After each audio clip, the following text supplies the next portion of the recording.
Good morning, ladies and gentlemen. Welcome to the Rowing New South Wales State Championship Regatta. I'm sure I've incorrectly announced that, but we have the first race of the day lining up down on the pontoons. It is the Championship Women's Under 19 pair. And there are two heats in this, so the first four through will progress through to the finals. That will be race 21 a bit later in the program.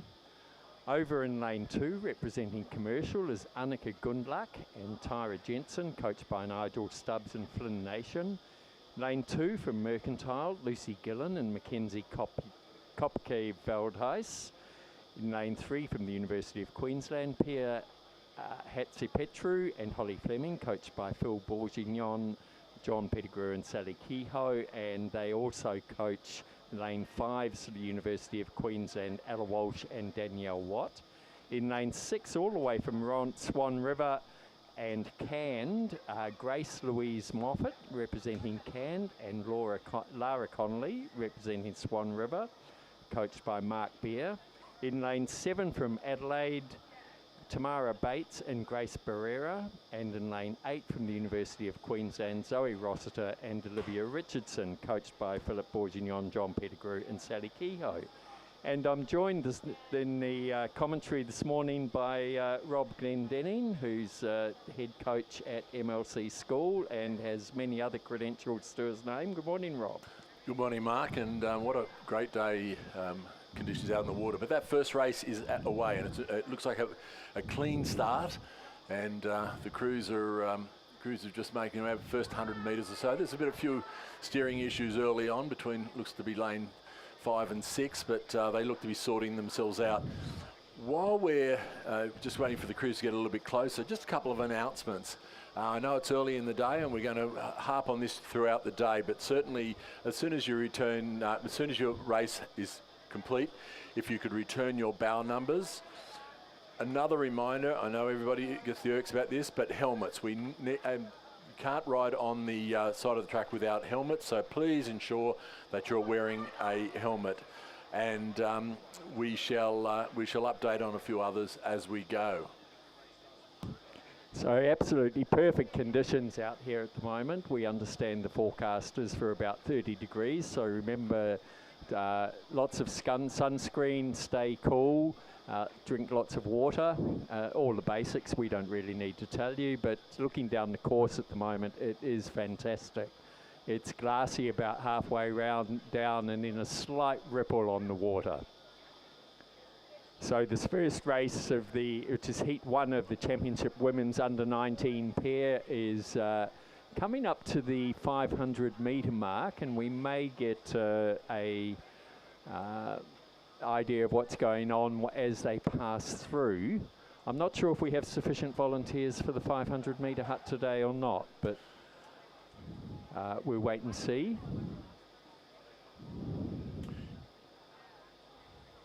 So it does look to be lane 7 is in the lead, which is Adelaide's Tamara Bates and Grace Barrera. They've got about a length over the rest of the field, then it's very close.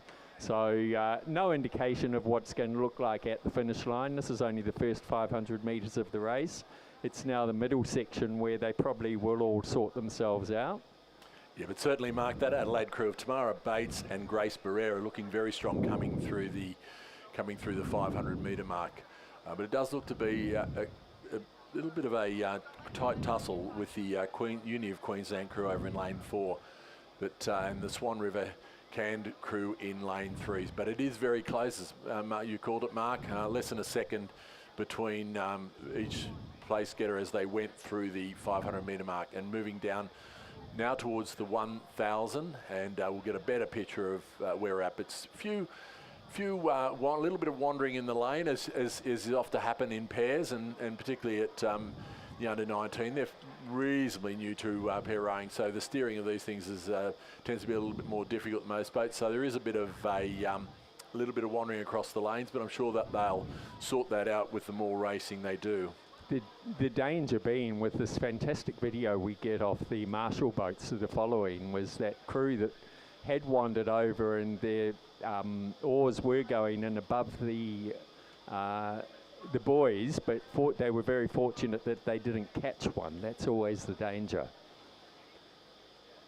So they're now sort of blistering in their pace, heading up to the 1,000-metre mark, and we'll get a much clearer picture as they come through there.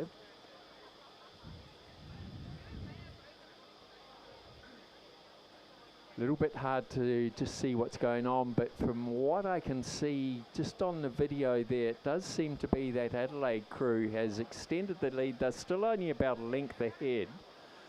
So that is Adelaide's Tamara Bates and Grace Barrera. They were followed through by the Swan River canned composite of Grace Louise Moffat and Lara Connolly. Then came Mercantile, Lucy Gillen and Mackenzie Kopke Veldhuis. But not far back to the University of Queensland's, I'm not quite sure what lane that was, because we've got 3 University of Queensland crews, but they're coming through the 1,000 metre. There was only a couple of seconds between all the first 4-6 crews, so it could be anyone once they get a bit closer. But Adelaide does have a lead over the rest of the others. They're holding them off at the moment. We're waiting for them to hit that 1,500 metre mark, then we'll get a much clearer picture. Yes, well, certainly, Mark, through that 1,000, it was the Adelaide crew with a clear, probably nearly a length lead over the Swan River Can crew, and then Mercantile, followed by the Uni of Queensland crew, Ella Welsh and Danielle Watt. Commercial Uni of Queensland's Pia Hatsipetru and Holly Fleming, and the 3rd Uni of Queensland crew, Zoe Rossiter and Olivia Richardson. But certainly at the moment, it's not that much in it, with only a 2.5 seconds between each of those front runners. But it obviously the need to get into that first 4 places to get through the final is paramount on all their minds at the moment. But it does look like we could have a fairly clear 4, those first 4 making their way, looking at this stage like they'll get through to the final. And just looking down the course, Rob, we can see the Adelaide crew is the second boat in, so they're in lane 7, and we can see their lead, but it looks like they're just getting a push from the crew next to them, the Swan River Composite. Those two have a clear lead. I think the 3rd and 4th positions to go through to the final are going to be the where the real tussle's going to be. Looks like Adelaide, the Swan River Composite crew just gave a bit of a push, but Adelaide has responded, and they're holding their lead as they come up. They're probably about 300 or 400 metres out at the moment. Yes, it is that Adelaide crew coming through that 500 metre mark with a quite comfortable lead of 3.5 seconds. So they've built about a second lead over there, a second more over that 3rd 500. So looking very strong. Of course, problem is with these things, if you've got one of the oars people a little bit more going than the other, danger is they can get excited and pull the boat around a bit. So I think there's a little bit of that happening, but most crews seem to have settled down now, and that Adelaide crew is making really good way towards the line. Although the crew just inside them, which is that Swan River Can crew. That's Grace Louise Moffat and Lara Connolly. But look, Rob, the real fight is on to make sure for the 3rd and 4th positions, the qualifiers. Yeah, 3 boats battling it out. Over on the far side, Annika Gundlach and Tyra Jensen from Commercial. Just inside them, probably about a length ahead, is Mercantile's Lucy Gillen and Alexander Mackenzie Kopke Veldhuis. And then just inside, well, no, I think these guys are out of the race now. It was the University of Queensland's Ella Walsh and Danielle Watt. They're not out of the race, but they're unlikely to qualify if the other girls can keep their pace up. So it really is the Annika Gundlach and Tyra Jensen over on the far side battling it out to make sure they get through in the 4th position to go through to the final. I don't think the Ella Walsh and Danielle Watt are going to make it today. But some excellent racing there. That was the Adelaide Tamara Bates and Grace Barrera. They're followed through by Grace Louise Moffat, Lara Connolly from Swan River and Can. Then over on the far side, Mercantile's Lucy Gillen and Mackenzie Kopke Veldhuis. So they, and over beyond them, Annika Gundlach and Tara Jensen. Those would be the first 4 through to the final. So the other minor placings I won't call, as we've got the next heat roaring down the course. It is Heat 2 of the Championship Women's Under-19 pair. Over on the far side in lane 3 from Commercial is Sophie Fryer and Mia Rogers. In lane 4 from the Nepean, Jessica Harris and Betty Young. Lane 5 from Commercial, Matilda Dammers and Sarah Rakic. Lane 6 from University of Queensland, Phoebe Cannon and Willa Dunbar. Lane 7 from Commercial, Estella McKenzie and Remy Hancock. And then lane 8 from Canberra Grammar, Estella Robertson and Hannah Griffiths.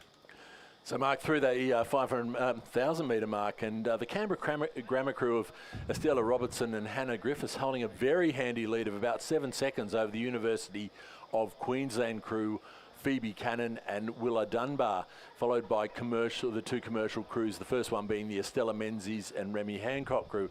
Very tight between those 2 commercial crews. They've come through the 1,000 metre mark. But it certainly does look like this is a very strong Canberra Grammar crew that have come through, as said, with about 2-length lead over the remainder of the field going through the 1,000. So whether they can build on that, they are in the lane closest to us, lane 8.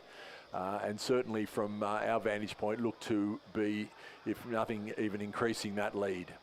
And Rob, the first heat's finish time was 7 minutes 56.07. And the second heat, they came through the 1,000 metres at 3:57. So pretty tight, yeah. Going to be for an exciting final, which will be in race 21 later in the day. But it does look at from where we said as they come down towards the 500 metre mark that the University of Queensland crew, Phoebe Cannon and Willa Dunbar, have got back maybe a little bit of the ground that they'd slipped in, but it looked like they could have had a bit of a problem stroke there, because the other 2 crews behind them now have caught back up to them. So at the moment, this Canberra Grammar crew over here in lane 8 looking fairly well untroubled. They're still got the rating up, so leaving nothing to chance. And as they come through the 500 metre mark, they've come through in 6 minutes and 2 seconds, the Canberra Grammar crew. And it is now 11.5 seconds back to the University of Queensland crew of Phoebe Cannon and Willa Dunbar, the commercial crew of Matilda Dammers and Sarah Rakic, and the other commercial crew of Estella Menzies and Remy Hancock. And it looks like those 2 commercial crews are in quite the tussle. Their position has changed coming from the 1,000 to the 1,500, so it'll be all on to see which commercial crew will get through to the final of this event. It is only a heat though, Rob, so while there's less than a second between them, there's 9 seconds back to the 5th position. So unless something drastic happens, they, the first 4 through will clearly go through to the final. It was about 9 seconds back as they came through to Nepean's Jessica Harris and Betty Young, and then rounded out by Sophie Fryer and Mia Rogers from Commercial.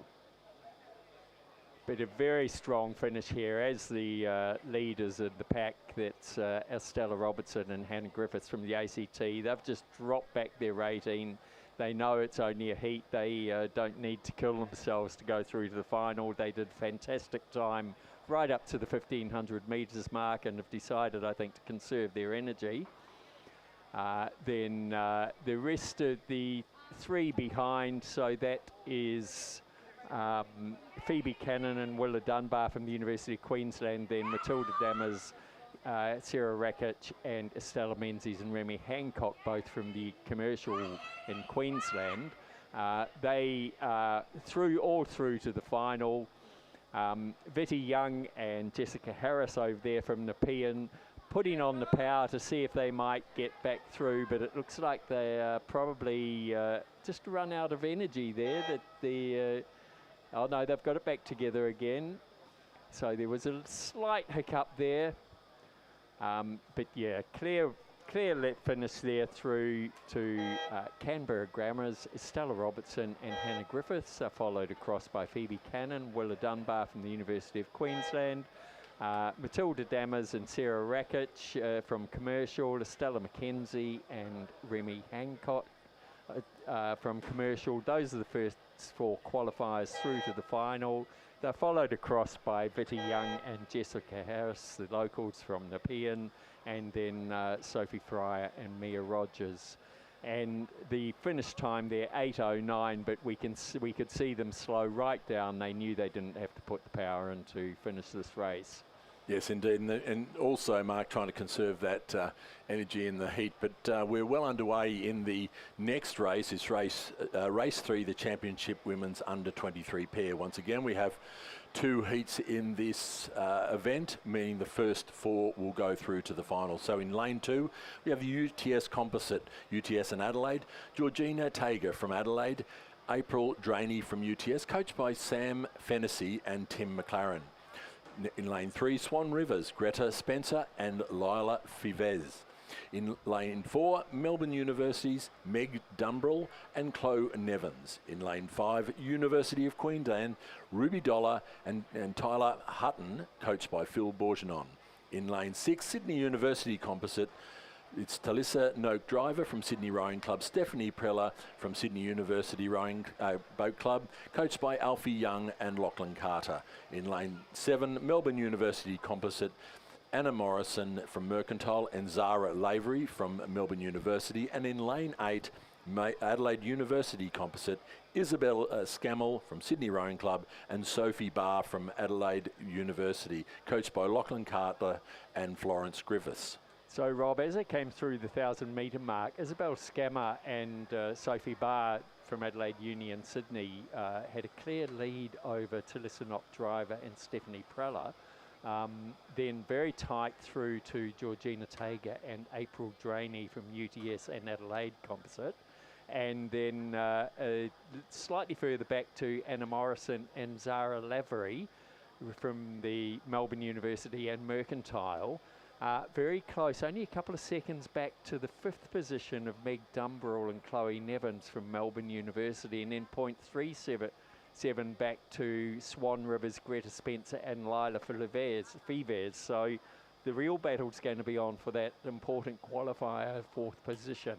Yeah, well, certainly it does look like the crews back there at Adelaide University holding a good lead at the moment, but they've gone off the screen. But certainly the crews back in 5th and 6th was the Melbourne University crew and the Swan River crew with all the work to do if they want to get a place in the final. But it was through the 1,500 metre mark.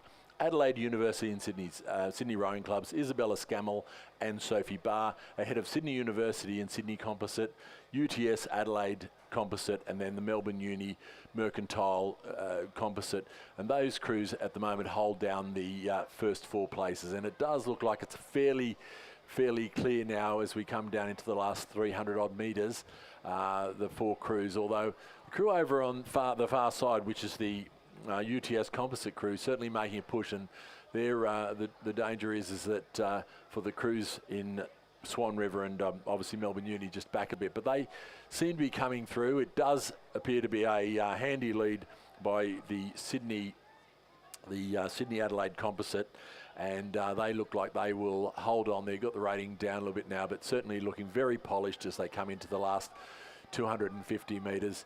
And that is a big push there, Mark, over on the other side. The UTS Composite crew certainly have turned it on, and they look to be trying to pull back that 3rd position. But it will be very tight, but certainly clear distance back to the crews in 5th and 6th, the Melbourne Uni and Swan River crews, as we come into the last 100 metres.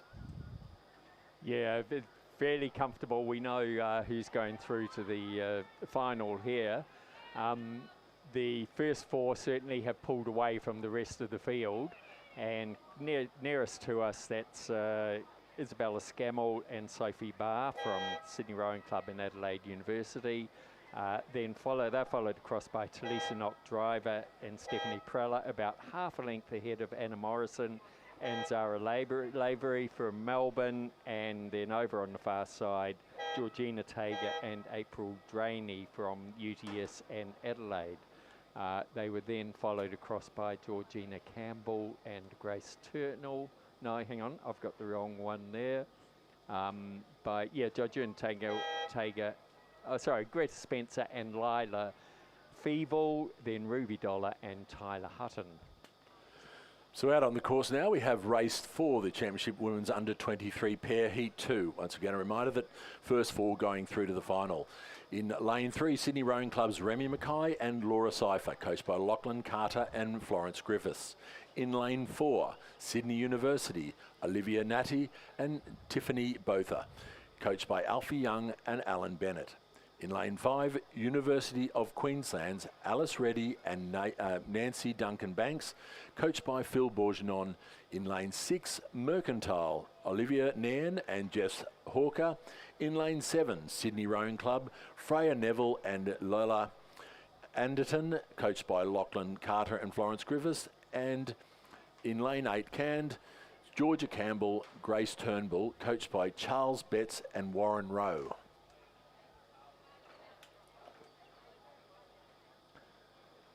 So they're just coming through now to the coming up to the 1,000 metre mark, is it? No, they're through the 1,000 metres. Yeah, they're through the 1,000.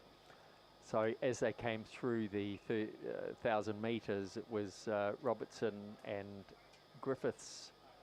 No, sorry, I'm confusing myself here. Bear with me, people. Remy Mackay and Laura Seifer, and they were followed through by Alice Reedy and Nancy Duncan Banks. Freya Neville and Lila Anderton, and then Olivia Natty and Tiffany Botha. They were followed across by Olivia Nairn, Jess Hawker, and then Georgia Campbell and Grace Turnbull.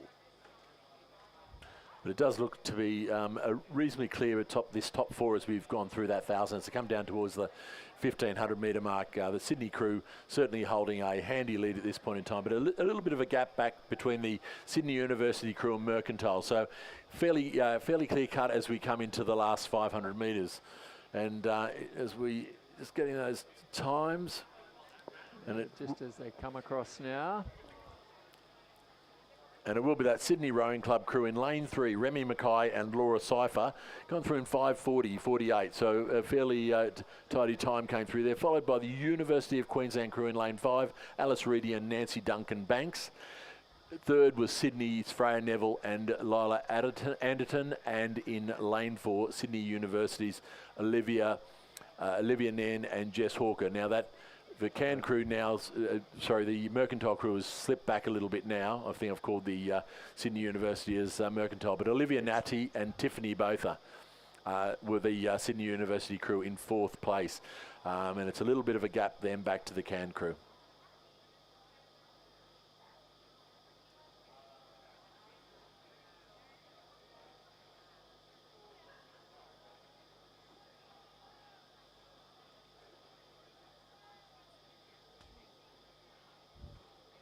And just coming into the last 250 metres here, it is still the Sydney crew of Remy Mackay and Laura Seifer over on the far side. Then the, what am I doing here? Sorry, just got myself a little bit confused, but it's very tight. There's a real race going on here. They all want to make sure that they're through to qualify.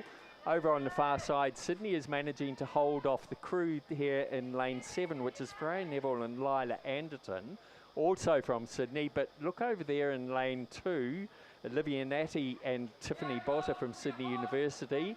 They're really pushing through. I think they're probably going to take 2nd position, and over Alice Reedy and Nancy Duncan Bates from the University of Queensland. They're really fighting to hold off that 5th position, which is Olivia Nairn and Jess Hawker from Mercantile. So they've come all the way from Melbourne, and unfortunately they've just missed out on the final. But some great racing there to finish. That was the Mercantile crew of Olivia Nairn and Jess Hawker, who were really pushing to make sure the others all did their work to hold their positions to get through to the final. So 7 minutes 36.09. That was Sydney's Remy Mackay and Laura Seifer, margin of 3.94 back to Olivia Natty and Tiffany Porter from Sydney University. Then a photo finish between Alice Reedy and Nancy Duncan Banks from from the University of Queensland, and Sydney's rowing clubs Freya Neville and Lila Anderton. And the gap then back to Mercantile's Olivia Nan and Jess Hawker, and they were followed across by Georgia Campbell and Grace Turnbull from Cairns. And now we move to the women's championship women's under-19 single scull. Sorry. Yeah, and there are 6 heats in this, so it will be the first 4 through to, 6 heats. First 4 through to the semi-final a bit later in the day, and then we'll have the final much later on. The semi-finals will be races 39 to 41. Over in lane 2 from Mossman, we have Frida Kirkman, and coached by Rowena Meredith and Tom Stranko. Lane 2 from Radford College, Zara Turner, coached by Maximilian Meyer and Oscar Willink and Gordon Max. Lane 3 from Oxenford, Abigail Harrison. Lane 5 from Sydney University, Georgina Stevenson, coached by Alan Bennett and Alfie Young. Lane 6 from Glebe, Emily Barrett, coached by Milan Parker and Oliver Klotz. In lane 7 from the Armidale School, Isabella Henderson and coached by Martin English. In lane 8 from Centenary, Chelsea Skipper and coached by Kerry Tickle and Peter Wadsworth. And in lane 9 from UTS, Matilda Marconis, coached by Sam Fennessy. And how are they going out there, Rob? Okay, as we come down towards the 1,000-metre mark, as the nearing of just about to closing in on that now, so we're a little bit. Looks like we might have. They've come through the 1,000-metre mark. You're not showing it. Out in the lead. Yep. Okay. So we're Georgina Stevenson from Sydney University has come through in 4 minutes, followed by the Radford College sculler of Zara Turner, and the Armidale School's Isabella Henderson, and Mossman's Frida Kirkham. And they look to be a fair bit of a gap back to the Glebe, Centenary and UTS crews. So at the moment, all the work to be done by those 3 crews, the Glebe, the Centenary and UTS, if they want to pull back and get into the final. But certainly the UTS crew over in lane 9 seems to be a fair bit back. But it does appear that this Sydney University crew of Georgina Stevenson is making really good time. So these guys would have come out of probably a few of them are still schoolgirl rowers, but others would have probably rowed their schoolgirl races last year. So this is the big step up. And Rob, we're just getting Georgina Stevenson on screen at the moment there as she came through the 1,500-metre mark, going very strong, but not having to really push hard because she knows she's got a comfortable lead. She's nearly 9.5 seconds ahead of Zara Turner from Radford College. A little bit further back to Isabel Henderson from the Armidale School, then Frida Kirkham from Mossman. Then a gap of 8 seconds back to Chelsea Skipper from Centenary, and a little bit further back to Emily Barrett from Glebe. So it is a full house. There's a couple more to come over through the 1,500 metres as yet, but the first 4 look fairly cemented to go through to the final, or to the semi here. So they've got to row a semi a little bit later in the day and then the final. So it's a big day for these girls. Yeah, so we come down to the last 300 odd metres, and it is certainly Georgina Stevenson with a very handy lead. She hasn't backed it off too much, so certainly also looking for a time. The race is on for those second, third and fourth positions, and the scullers in the middle of the field in that Mossman Centenary crew still battling it out there, but it does look like over on the Mossman's Frida Kirkham now has that 4th place fairly safely, although she'll have to keep it moving, but certainly no problem whatsoever for Georgina Stevenson, coached by Alan Bennett and Alfie Young, as she comes down into the last 100 metres. over on this side, we have the Isabella Henderson, and is still making good time up from Armidale School, and over into Radford College's Zara Turner. So it does look at this time that these will be the 4 that go through, as the Mossman Sculler, Radford, Sydney University and the Armidale School, notwithstanding any disaster over the last 100 metres. But it will be Georgina Stevenson now just backing it off as she comes down towards the line, holding that good form, will cross the line to take a good win in this heat over Zara Turner from Radford College. And it will be very tight between the Armidale's Isabella Henderson and Mossman's Frida Kirkham, and it looks like Isabella Henderson will just have got there. The last 2 scullers just coming in now. The second scullers coming in lane 8 was Centenary's Chelsea Skipper, followed by Glebes, Emily Barrett, and just completing the field will be the UTS sculler Matilda Marconis, coached by Sam Fennessy. So coming down the course now, we have race 6, which is heat 2 of the women's championship women's under-19 single scull.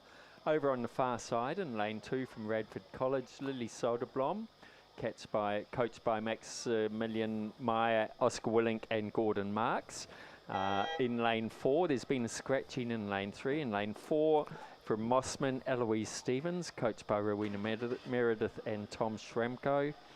In lane 5 from Mercantile, Kate McNeil, coached by Nick Bartlett. Lane 6 from Sydney University, Addison Rolls, coached by Alan Bennett and Alfie Young. Lane 7 from Canberra Girls Grammar, Isabel King. Lane 8 from Mercantile, Ella Garand, coached by Nick Bartlett. And in lane 9 from Sydney, Asha Stewart, coached by Patrick Graham. And they look to have come through the 1,000-metre mark when Sydney University's Addison Rolls in the lead over Eloise Stevens from Mossman.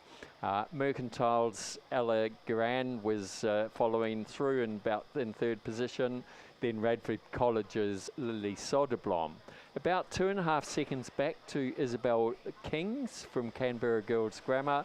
Then way back, or a big margin back to Asha Stewart and from Sydney and Kate McNeil. So it's Lily Soderblom, Isabel King, who's going to be the one really working here to see if she can get through to the semi-final for this. There are 6 heats in this event, and so there'll be a semi-final. First 4 in each of these races is through to the semi. Yeah, that race is those semi-finals will be race 39 and 41. They're about 1:30 this afternoon, so they get a little bit of a rest before they get to those races. But certainly, the Addison Rolls in Sydney University with a slight lead over Eloise Stevens, back to Ella Durand and Lily Soderblom. Yes, Mark, the Isabel King does have some work to do. She's over here in lane 7, but she looks like she has made some ground over that middle 500. So as we come down towards the 500-metre mark, we'll get a better idea of how they're placing. And they're going through now. So it was Addison Rolls from Sydney University going through in the lead with a time of 6:10.5. Followed by the Mossman's Eloise Stevens, just 1.5 seconds behind. A little gap back now, about a length and a half to Mercantile's Ella Durand and Radford College's Lily Soderblom, another 3 seconds behind. But yes, that Canberra Girls Grammar crew, Isabel King, the sculler from Canberra Girls Grammar, has made significant time back, and she's only 0.21 coming through that 500-metre mark. So the race, that's where the race will be for that fourth and fifth position to determine the place in the semi-final. But it does look like the Sydney University over here in lane 6 and the Mossman in lane 4 have opened up just a comfortable lead coming down to the 250-metre mark. But as I said, certainly the race is on between lane 7 and lane 8 as they make their way into the last 250 metres, and it is absolutely neck and neck. It does look like a part of the casualty, and this might have been but the Radford sculler has slipped back just a little bit. Just couldn't hold on to that pace that she had early on in the race, and certainly the Mossman sculler, now Eloise Stevens, making a big push to try to get over the top of Addison Rolls from Sydney University, who has now responded in kind, and the race is certainly on for this first and second position. It does look like the sculler over here, the Mercantile and the Canberra Grammar, are in a bit of a ding-dong battle over here, and the other Radford College, Lily Soderblom, looks like she might be just out of it, but it does appear like now that the Mossman crew of Eloise Stevens, the sculler Eloise Stevens, has pulled level with Addison Rolls, and it will go right down to the wire to see who takes this race, and it will be Mossman's Eloise Stevens who will take out first, just ahead of Sydney University. Over here on this side will be Mercantile's Ella Durand will take third, and getting that fourth place into the semi-final will be Canberra Girls Grammar's Isabella King. And over on the far side there, Radford College Lily Soderblom. Well, what a great comeback by Isabel King there. She wasn't coming all the way from Canberra for nothing. Make sure she's through to the semis. Whether she can hold that up through the semis. We've just have crossing through now Kate McNeil from Mercantile, and that will be rounded out by Asha Stewart from Sydney. And we... Oh, sorry, and that time was 8 to 16.84, so just about a second and a half quicker than the previous heat. And roaring down the course now, we have Heat 3, which is of the Championship Women's Under-19 Single Scull. Over on the far side from Glebe, we have Paddy Boland, coached by Milan Parker and Oliver Klotz. In lane 3 from the University of Queensland, Astrid Thomas, coached by Michael Russell. Lane 4 from Centenary, Scarlett Hall, coached by Kerry Tickle and Peter Wadsworth. Lane 5 from Newcastle Grammar, Annabelle McKenzie. Lane 6 from Mossman, Tanya Hornby, coached by Rowena Meredith and Tom Shramko. Lane 7 from Yarra Yarra, Constantina Kafasis. And lane 8 from ANU, Talia Turnbull, coached by Nigel Harding. And in lane 9 from Commercial, Sienna Becker, coached by Nigel Stubbs and Flynn Nation. And they have come through the 1,000 metre, have they, Rob? Yes, certainly. The University of Queensland and QAS's Astrid Thomas coming through that 1,000 metres in the lead.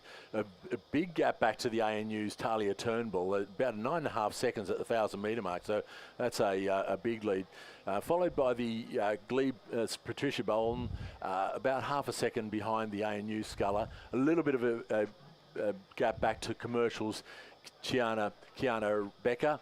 And further back to Yarra, Mossman and Centenary, but certainly looking well and truly untroubled as she comes through the 1,500 metre mark is the University of Queensland's Astrid Thomas, and holding, it looks like she might have extended that lead over the next sculler coming through, and certainly that is the case with the ANU's Talia Turnbull now at 13 seconds in a drift of Astrid Thomas coming through the 1,500, followed by Glebe's Pat Boland, 2.5 seconds down on the ANU sculler.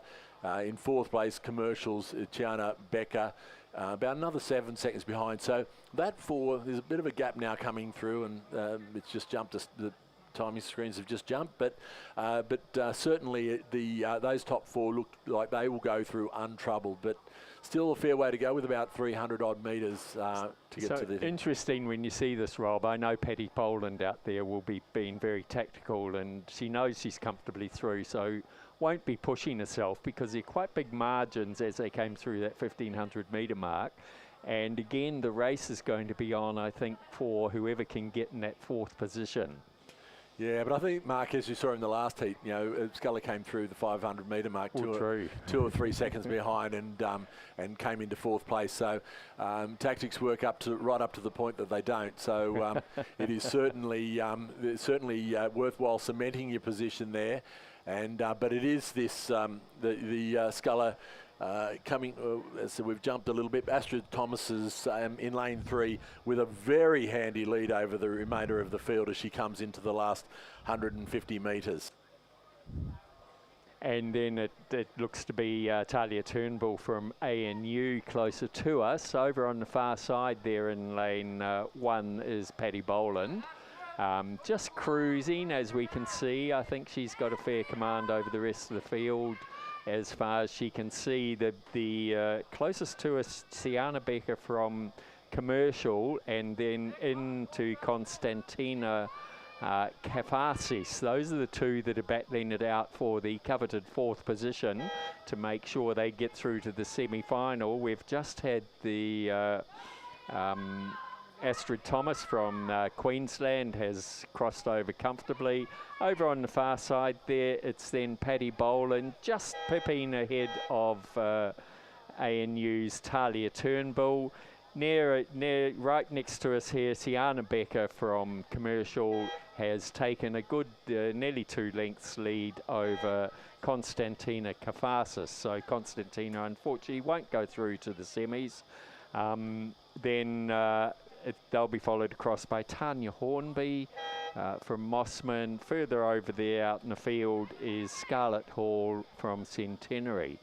And roaring down the course we have race 8, which is heat 4. Rob's just going to make a bit of an announcement there. Yeah, just to announce our sponsors. Our main official event sponsor is once again Bentley's. Bentley's New South Wales is a leading advisory, accounting and audit firm, helping businesses and individuals think ahead with expert financial solutions. Their commitment to strategic foresight and innovation makes them an ideal partner in supporting the growth and success of rowing in New South Wales. And a big thank you to Bentley's. They've been a long-time sponsor of rowing in New South Wales. So roaring down the course now, we have heat 4, which is race 8 of the championship women's under-19 single scull, and first 4 through will go through to the semi-final, which will be races 39 and 41. Over in lane 2 from Glebe, we have Lucy Yabsley, coached by Milan Parker and Ollie Klotz. In lane 3 from the University of Queensland, Gabrielle Ryan, coached by Philippe Bourguignon, Michael Russell and Sally Kehoe. In lane 4 from North Esk, May Wayne, coached by Greta Brown and Trevor Barrett. Lane 5 from UTS, Bianca McKenzie, coached by Sam Fennessy. Lane 6 from Commercial, Elodie Lee, coached by Nigel Stubbs and Flynn Nation. Lane 7 from Glebe, Chloe Hitchens, coached by Milan Parker and Ollie Klotz. Lane 8 from Somerset College, Maddie McLaughlin.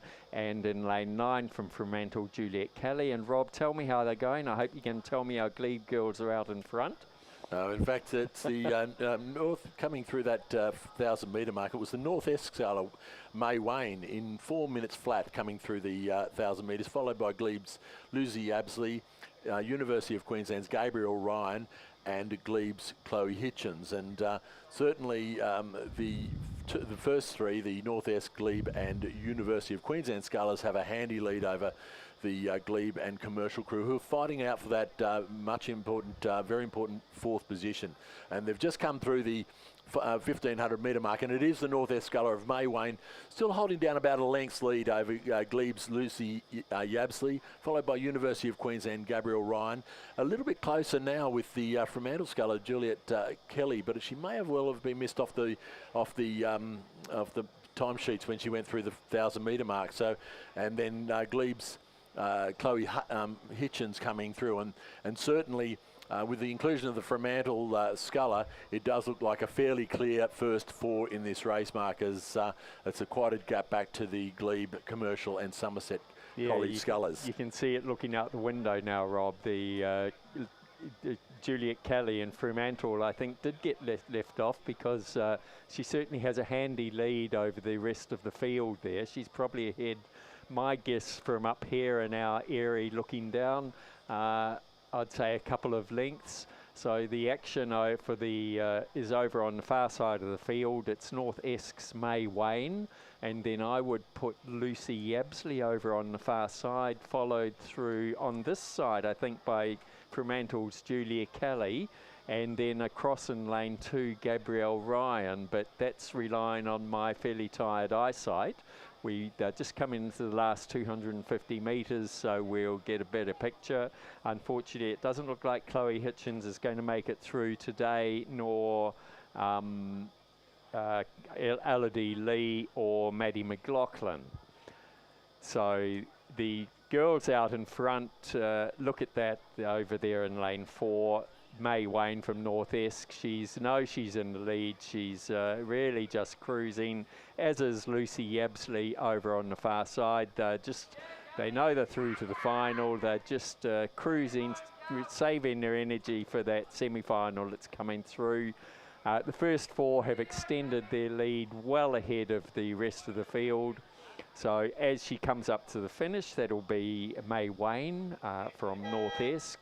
She'll be followed across by Lucy Yabsley if Lucy doesn't go any slower.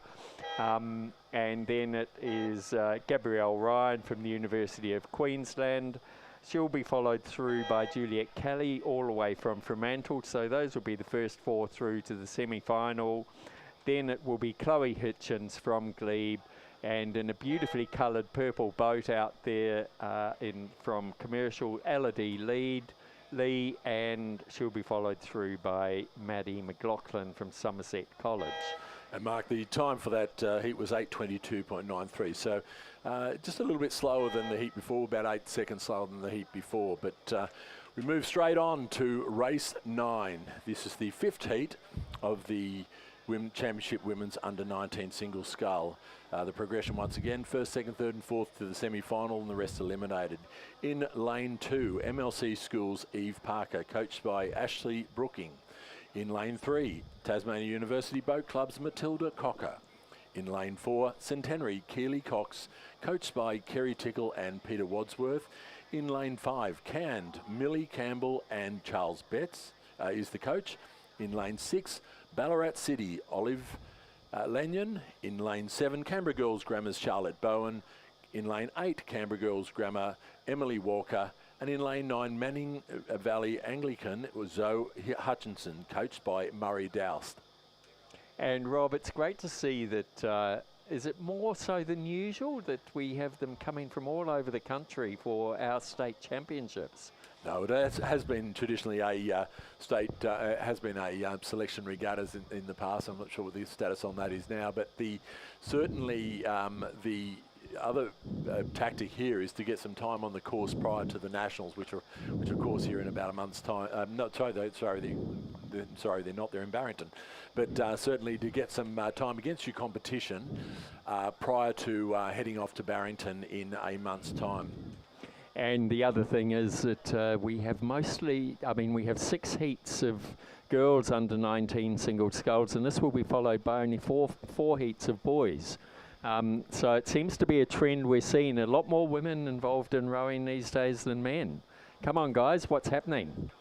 I think, Mark, in these smaller boats, the schools do tend to spend a lot more time in smaller boats and have a bigger focus on that sculling. Particularly when they get into the older years, as well as, of course, moving into sweep boats. But it is really a focus on sculling, particularly in those early years. That probably gets more in these more competent scullers in these sort of races. Yeah, I reckon we're seeing it across the board, Rob. We're seeing it in the Masters rowing. You see, the women are taking over. Good thing, I reckon. Anyway, back to what we're seeing down on the course here. They're just coming up to the 1,500 metres mark. From my naked eye, it does look to be the Emily Walker from Canberra Girls Grammar, and then over on the far side, Matilda Cocker from Tasmania, I guess, TUBC. I'm not quite sure which club that is. Yeah, Tasmania University. So yes, as they came through the 1,500 metres, it was Matilda Cocker, followed through by Emily Walker, then Charlotte Bowen from both of those from Canberra Girls Grammar. Then all the way from Manning Valley Anglican College, Zoe Hutchinson. She had about a 4-second lead over the 5th place position from Ballarat City, Olive Lanyon, and then Millie Campbell and Eve Parker. So it does look like we have our first 4 that will go through to the final, barring any major mishap. Yes, Mark, and as we've seen, this Canberra Girls Grammar certainly have a very strong sculling program, as we've seen throughout these heats and in earlier races. These are schoolgirls racing that under 19. They're well and truly able to hold their own at this in this age group, in the older age groups. But it certainly is the Tasmania University Boat Club's Matilda Cocker, who is looking very untroubled as she comes into the last 200 metres. A little bit of a work happening over on this side, and it does look like the Canberra Grammar School's Emily Walker, who is actually making a bit of a push now out for the lead. Yes, she started that push about 300 metres back, Rob. Maybe that's her style, just to rate fairly high, but looking very good. Yeah, the Manning Valley Anglican scholar, Zoe Hutchison, has just let it tail off a bit and is in real danger of getting overtaken, but she's picked it up now, realised where she is, picked it up now, and looks like she will get that important 4th position. So as they came across the finish line there, it was Matilda Cocker from the Tasmanian University, followed across by Emily Walker from Canberra Girls Grammar, then Charlotte Bowen from Canberra Girls Grammar, and rounded out for the to go through to the semi-final, Zoe Hutchison from Manning Valley Anglican, then across to Olive Lanyon from Ballarat City, and Millie Campbell from Cand. They'll be rounded out over on the far side there by Eve Parker from MLC School. And there's another sculler out there. It's Keely Cox from Centenary just coming down. But roaring down the course, we have race 10, which is heat 6 of the Championship Women's Under-19 Single Scull. Over in lane 2 from Sydney is Xenia Palmer, coached by Patrick Graham. In lane 3 from MLC School, Ella Hugh, coached by our very own Rob Glendenning and Ashley Brooking. Lane 4 from Mossman, Lottie Raverstein, coached by Ben Whitewolf and Rowena Meredith. Lane 5 from Mossman, Elise Coates, coached by Rowena Meredith and Tom Schramko. Lane 6 from UCS, Charlotte Olivier, coached by Sam Fennessy. Lane 7 from the University of Queensland, Greta Knott, coached by Michael Russell, Philip Bourguignon and Sally Kehoe. Lane 8 from MLC School, Charlotte Penny, coached by Rafe Stanford Measle and Rob Glendenning. And in lane 9 from Toowong, Queensland Institute of Sport, Hannah Johansson, and coached by Augustin Rodero. And Rob, you have a couple of girls in this race. How are they going to go? Oh, look, I think Ella has just turned 16, so it's a bit of a step up. So it's certainly about the experience of these races, Mark, and getting what it's like to be on the on a bigger stage than the schoolgirl rowing. But certainly their major competition comes up on the 8th or 9th of 8th, I think it is, of March, which is the New South Wales schoolgirl head of the river. So certainly they'll be training for that, but not necessarily in single sculls. But certainly as they come through the 1500 metre mark, it is the Mossman sculler Elise Coates holding a commanding lead over Toowong QAce's Hannah Johansson. About a 7-second lead Coates had over Johansson coming through the 1500 metres. UTS's Charlotte Olivier just a further 1.82 seconds back, and very close back to University of Queensland's Greta Knott, just 0.4 seconds down. And then it's a bit of a gap back to about 11.5 seconds back to Mossman's Lottie Ravenstein, and Sydney's Xenia Parker, and MLC's Charlotte Penny. But so you can see, looking out the window, Rob, their first 4 have a clear lead. You can see that 11 seconds, can't you? Yeah, certainly is the case, and as they build up that little bit of a lead, it allows them to get the look over the rest of the field, which is often a lot easier than if you're neck and neck coming down the course. So certainly these 4 scullers would be able to see over to the 3 lanes, which appear to be lanes 2, 4, and 7, and see that they've got a handy bit of ground over them. So, but it certainly looks at the moment like the Mossman sculler Elise Coates in the middle of the field is powering away at the moment. Certainly got the rate up and not leaving anything to chance, although she could probably back it right off at this point in time. The race between 2nd, 3rd and 4th now is extremely close, with Hannah Johansson, Charlotte Olivier and Greta Knott certainly battling it out, but it does look like It does look like the UTS sculler, Charlotte Olivier, has now realised that there's no sense in pushing all the way to the line because she's got a handy gap back to the 5th and 6th position. But Elise Knott will go, Elise Coates will go across the line untroubled to take out this heat of the women's under-19 single scull, followed by Greta Knott. Hannah Johansson from Tuong QAS.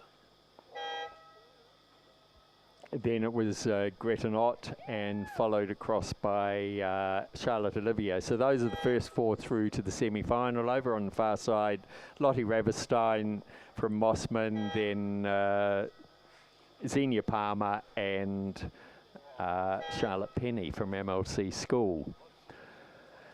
So roaring down the course now, we have the first heat of the men's under-19 single scull, and again it's the first 4 through to the semi-final. There are only 4 heats. So over on the far side from Sydney, Tommy Poulton. Lane 2 from Wendouree Ballarat, Max Mason. Lane 3 from Mossman, William Robertson. Lane 4 from Mossman, Tobias Elias. Lane 5 from Commercial, Ian Johnson. Lane 6 from Nepean, Ezekiel Pratt. Lane 7 from Adelaide High, Finn Redmond. Lane 8 from Townsville Grammar, Liam Mackay. And in lane 9 from Wendouree Ballarat, Joachim Henderson. I think I've pronounced that correctly, but apologies if not.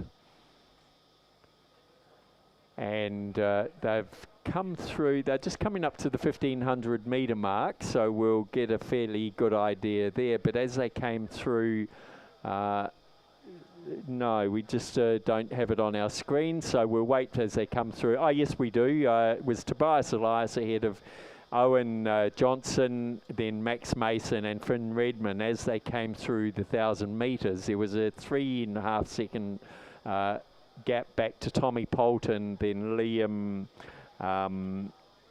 Mackay. So if nothing changes, but they're just coming through the 1500 metre mark there. So Tobias Elias has hold on to his lead over Max Mason. Then Owen Johnson, a bit further back to Finn Redmond, and they've all extended their lead over Tommy Poulton, who's in 5th position. So we can see who's probably going to go through to the final. It was rounded out by Liam Mackay, Joachim Henderson, William Robinson and Ezekiel Pratt. So they're just coming up to the last, probably about 300 metres out at the moment. Yeah, but that race is on between Tobias Elias from Mossman Rowing Club and Wendouree Ballarat's Max Mason. They certainly have just a slight lead over Commercial's Owen Johnson and Adelaide High's Finn Redmond. A little bit of a gap back, to Sydney Rowing Club's Tom Poulton. So the race is certainly on, but it looks very clear at the moment. I think some of the timing through that 500 metre mark might have been a bit off because certainly the first 4 look to be quite comfortable as they come down to the line. But it does look like these 2 scullers out in front. That is the Mossman Tobias Elias from in lane 4 and Wendouree Ballarat's Max Mason are still having a little bit of a tussle out in the front, a little way back to Commercials Owen Johnson and Adelaide High's Finn Redmond, but then a big gap back now right over into lane 1, which was Sydney Rowing Club's Tommy Poulton. But it does look like the Mossman sculler Tobias Elias holding a handy lead will hold that all the way through to the finish and take out this heat, crossing the line now, followed by the Wendouree Ballarat's Max Mason, the Commercials Owen Johnson, and then the sculler from Adelaide High, Finn Redmond.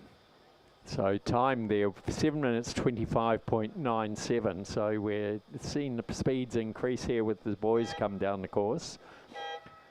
Then they're followed across by Tommy Poulton over the far side, Liam Mackay from Townsville Grammar, Joachim Henderson from Wendouree Ballarat,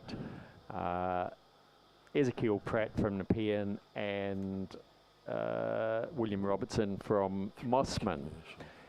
And roaring down the course now, we have Heat 2 of the Championship Men's Under-19 Single Scull. The first 4 will go through to the semi-final. There are 4 heats. Over in lane 2 from Essendon, Rhys Davey. In lane 3 from UTS, Robert Olivier. Lane 4 from Mossman, Julian Lemaitre. Lane 4 from Marist College, Harrison Braithwaite. Lane 5 from Cand, George Curry. Lane 6 from Western Australia Rowing Club, Lucas Kadachi. Lane 7 from Mossman, Floris Elias. Lane 8 from Kinross Walleroy, Harry Dimmock. And in lane 9 from Leichhardt, Dylan Lee. And through the 1,000 metre mark, it was the Kinross Walleroy sculler, Harry Dimmock, going through with about a length's lead over the Cand George Curry from Cand Rowing Club, and Essendon's Rhys Davey, about another second behind. Very close back to Marist College's from the ACT, Harrison Braithwaite. So it is a race. The race is really on. It's not too much of a gap back to the West Australian Rowing Clubs, Lucas Kadachi and Mossman 2's Floris Elias. They are certainly very close as they came through the 1,000 metre mark. But it does look like the Kinross Walleroy sculler, Harry Dimmock, holding a handy lead as they move down towards the 1,500 metre mark. And you can see now, looking down the course, fairly clearly the Kinross Walleroy's Harry Dimmock over in lane 8 has a lead, and then it's out into the middle of the course where we have George Curry and Rhys Davey in lanes 5 and across in lane 1 from Essendon. Doesn't look like that from up here, though. It looks to me as if we've got lanes 4 and 5 battling it out. Marist Collis, Harrison Braithwaite. What do you reckon, Rob? Just looking out the window. Yeah, I know. Certainly coming through the 1,500 metre mark, it was very tight with Harry Dimmock showing up as being 5:34, and just that lead is slightly diminished back to George Curry from Cand. Very close back to another half a second only to back to the Marist College number 1 sculler, Harrison Braithwaite. A little bit of a gap back to Essendon, but also very close tussle between him and Robert Olivier from the UTS. So it does look like those scullers in the middle and over this side have the jump, but the next row back, that the vying for 4th place, it looks very tight as we come into the last 250 metres. I think we're going to see a great race here because they're all battling it out to make sure that they get through to the final. We have the first 3 look fairly comfortable, barring any mishap. It is Harry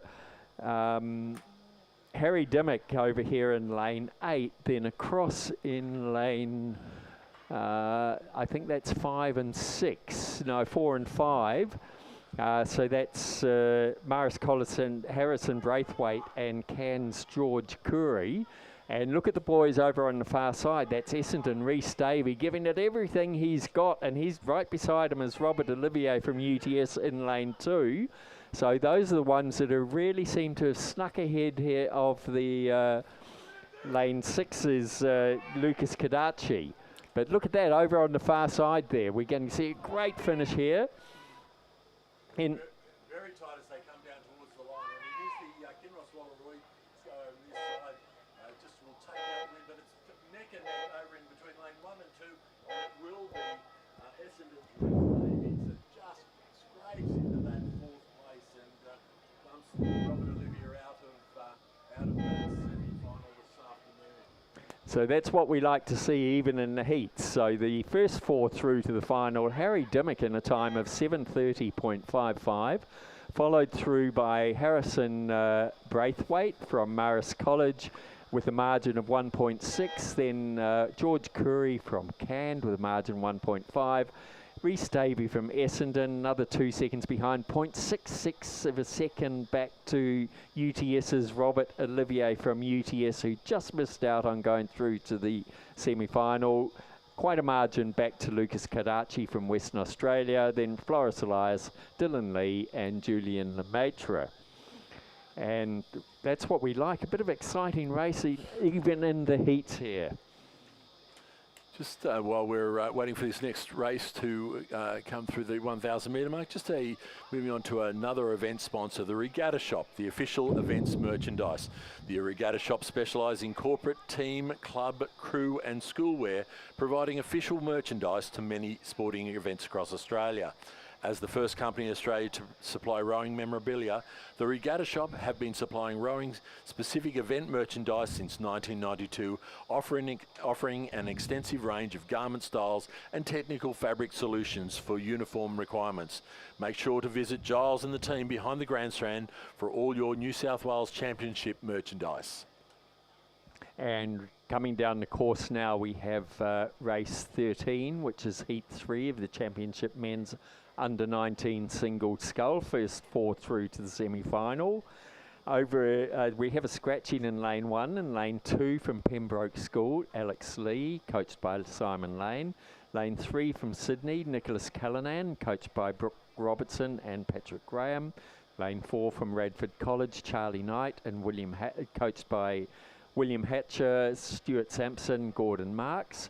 Lane 5 from Tasmania University, Noah Haas, coached by Andrew Palmer. Lane 6 from Gippsland Grammar, Samuel Reynolds, coached by Mark Friedman. Lane 7 from Leichhardt, Peter Simkovich, coached by Isaac Shepherd.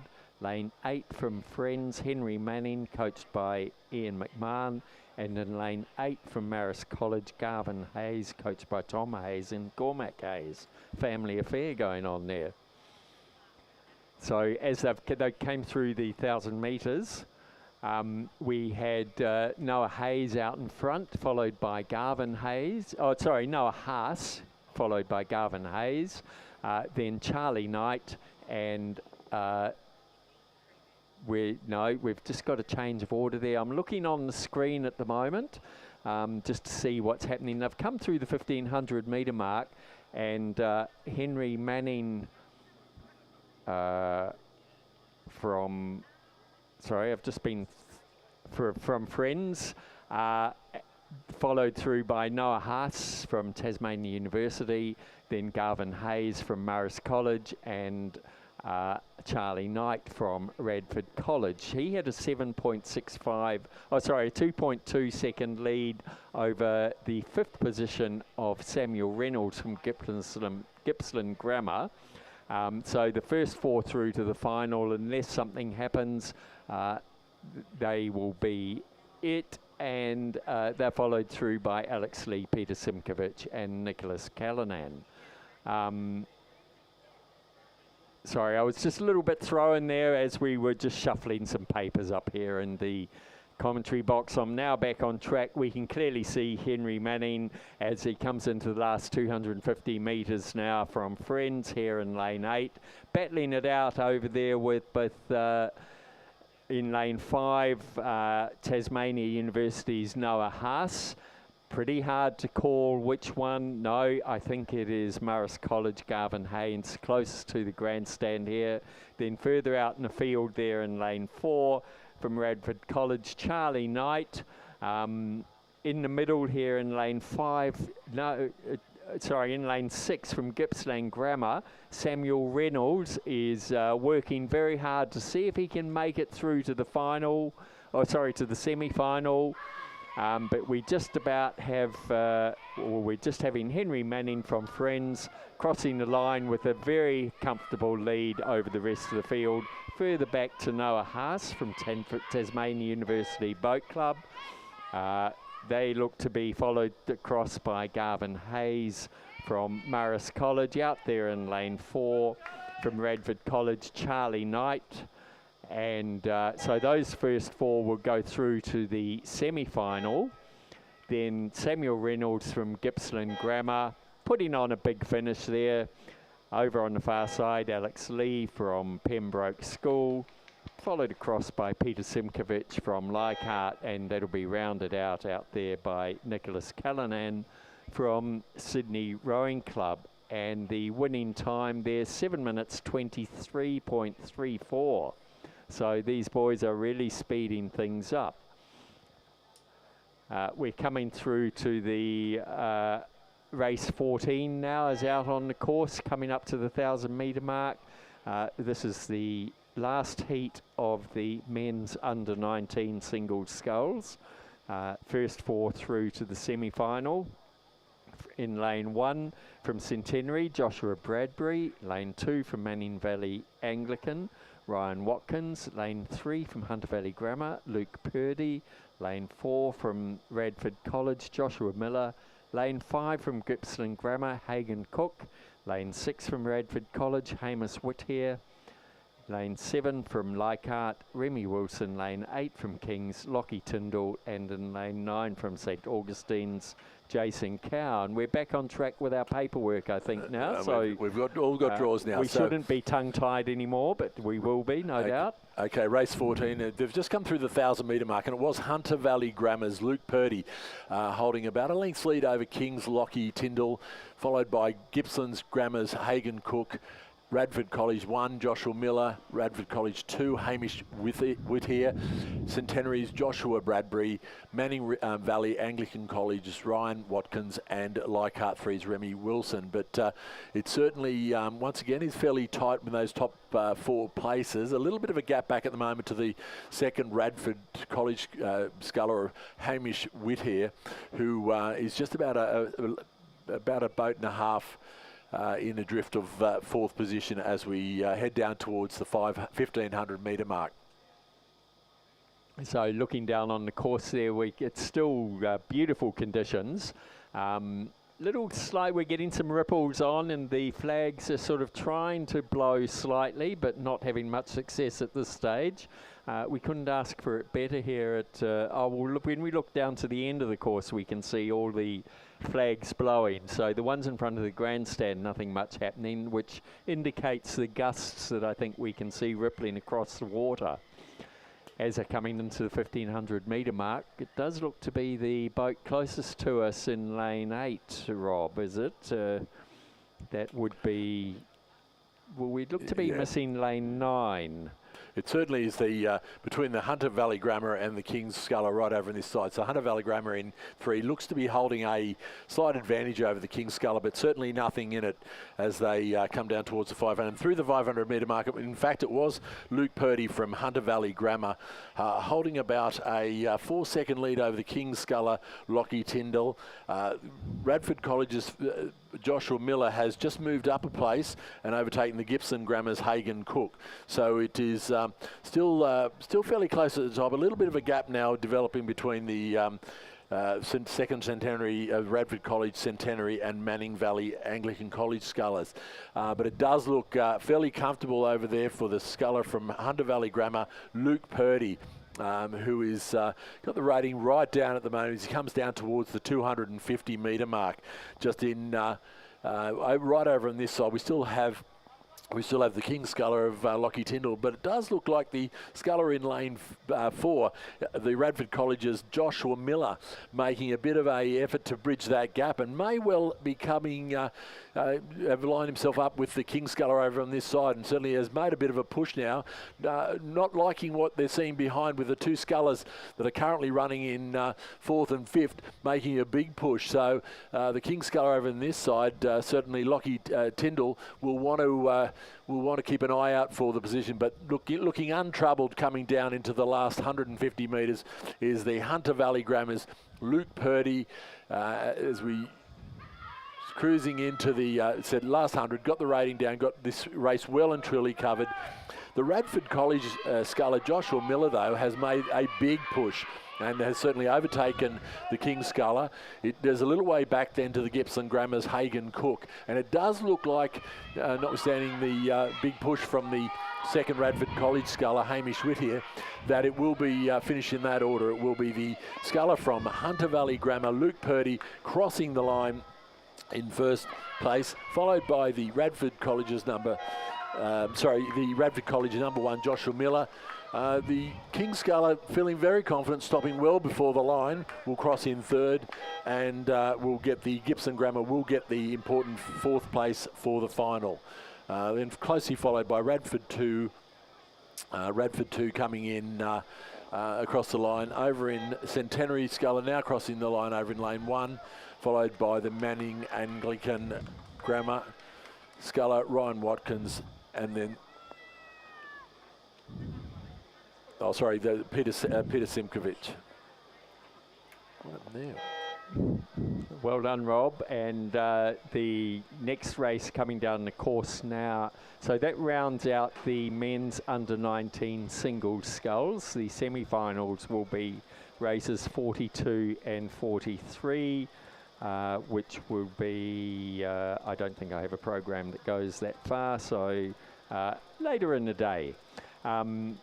Coming down the course now, we have the first heat of the women's under-21 single scull, and in this there are there are only 2 heats, so the first 4 through to the final. Over in lane 2 from the University of Queensland, Holly Fleming, coached by Philip Bourguignon, Michael Russell and Sally Kehoe. Lane 3 from Tamar, Ashley Cherry. Lane 4 from Mercantile, Mia Harrison. Lane 5 from Bundaberg, Georgia Mortimer. Lane 6 from Adelaide Uni, Caroline McNally. Lane 7 from Bucks, Alana Edwards. Lane 8 from Sydney University, Alexandra O'Brien, coached by Alan Bennett and Alfie Young. And in lane 9 from Tasmania University Boat Club, Olivia Walter. And we're just waiting for them to come through the 1,000 metre mark. We will have a clearer picture of what's happening out there. But from looking out the window, it looks to me like Alana Edwards from Bucks has a lead over the rest of the field. And then over on the far side, we can see Holly Fleming from the University of Queensland out there in lane 2.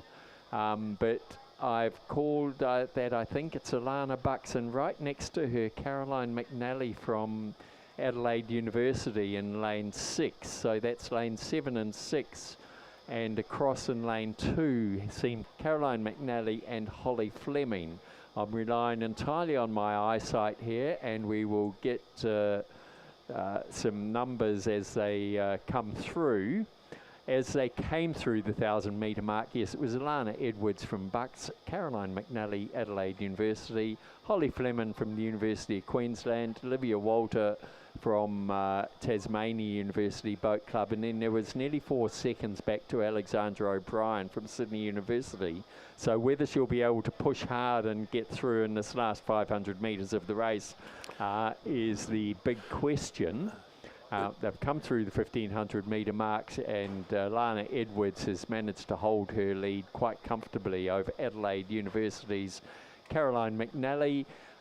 Then back to Olivia Walter from, Holly Fleming from the University of Queensland, Olivia Walter from Tasmania University Boat Club. Still a 3-second gap back to that 5th position of Ashley Cherry from Tamar, and then further back to Mia Harrison, Alexandra O'Brien and Georgia Mortimer. And they're about 300 metres out here, and we can clearly see what's going on. It's lane 7, so that's Alana Edwards from Bucks. We can see she's about a length or so back to Caroline McNally from Adelaide University. Over on the far side there, we have Holly Fleming from the University of Queensland, and then closer to us in lane 9, Olivia Walter from Tasmania University Boat Club. And just coming into the last 250 metres now, I think it's pretty clear as to who's going to go through to the to the final. 2 heats in this event, the women's under-21 single scull. They're just coming up, they're about 200 metres out now, and we can see some very nice rowing there from Alana Bucks, who is, she's not relenting, she's keeping the power on as she manages to seal her position into the final. Just on the inside of her from Adelaide University, Caroline McNally. Over on the far side there in that nice red boat from University of Queensland. From Tamar, Ashley Cherry, and then closest to us from Tasmania University, Olivia Walter.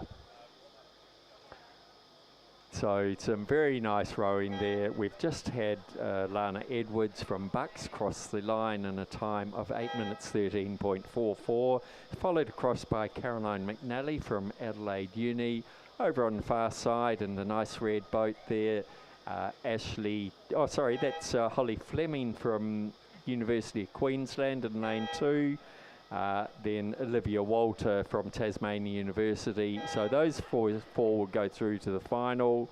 Ashley Cherry from Tasmania University just missed out, looking a little bit despondent perhaps. Mia Harrison from Mercantile, then Alexandra O'Brien and Georgia Mortimer. And yes, we're about to be hand over to the wonderful Lizzie Chapman. Just finding her microphone. Good morning, Lizzie. Good morning, Mark. How are you? And I'll step aside now to somebody who's far more skilled than me, Chris McCarthy. So good morning from Lizzie Chapman, good morning from Chris McCarthy. We're on to the second heat of the women's under-21 single scull, which is race number 16 on our programme. The first 4 will progress through to the final. We have 7 scullers racing. In lane 2, representing ANU, Brooklyn Leslie, coached by Nigel Harding. In lane 3, representing Sydney Rowing Club, Georgia Allen, coached by Lachlan Carter and Flo Griffiths. In lane 4, from Adelaide University, Emily Lang. In lane 5, from Toowong Rowing Club, Tiggy Wake, coached by Alex Field and Jack Price. In lane 6, from Mercantile Rowing Club, Zara Kfouri. In lane 7, from University Boat Club, Alice McCready, coached by Alan Bennett and Alfie Young.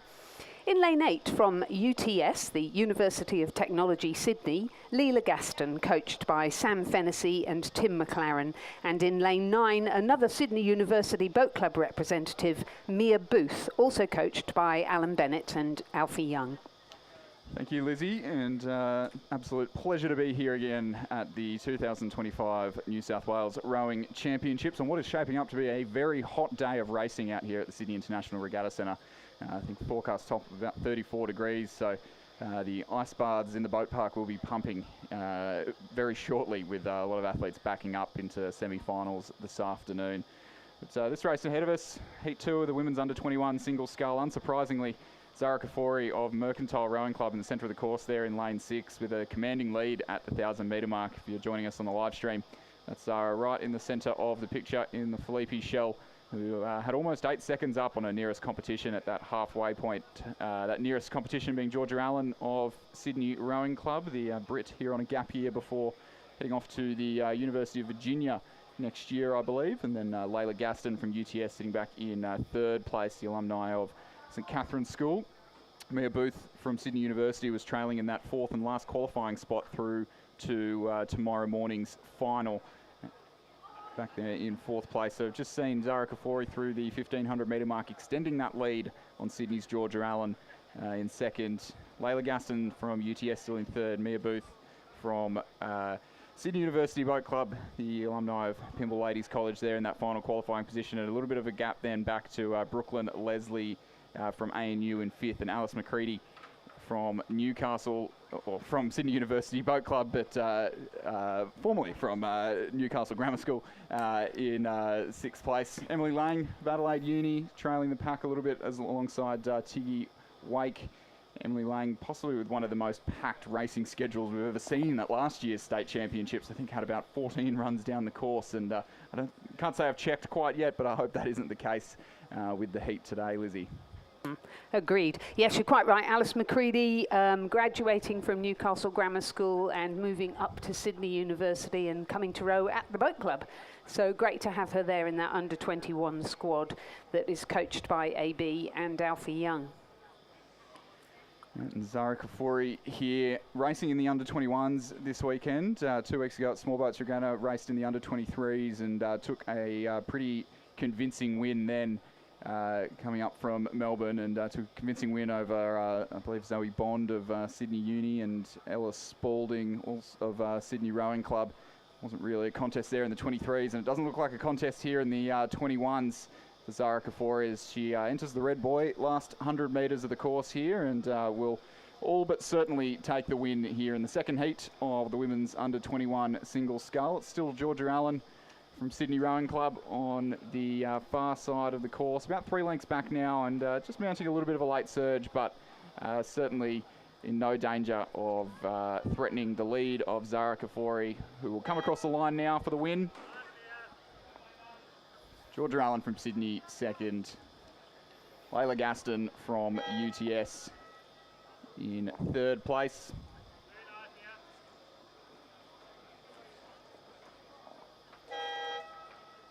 Mia Booth from Sydney University Boat Club in fourth. Those 4 through to tomorrow morning's A final and then eliminated from the event. Alice McCready, Sydney University Boat Club. Brooklyn Leslie from ANU in sixth. The Adelaide Uni sculler Emily Lang in seventh. And the sculler from Toowong up in Queensland, the sole Queenslander in this race, Tiggy Wake, in 8th place.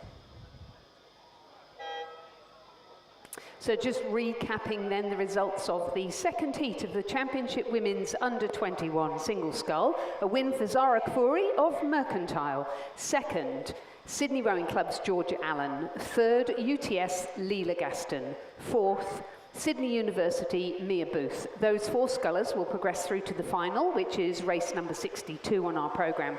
And the remainder, unfortunately, are eliminated. So that is 5th, Sydney University's Alice McCready. 6th, ANU's Brooklyn Leslie. 7th, Adelaide Uni's Emily Lang. And 8th, Tiggy Wake from Toowong Rowing Club. The winning time for Zara Kfouri was 8:02.64, considerably faster than the 8:13 by Alana Edwards of Bucks in the previous heat.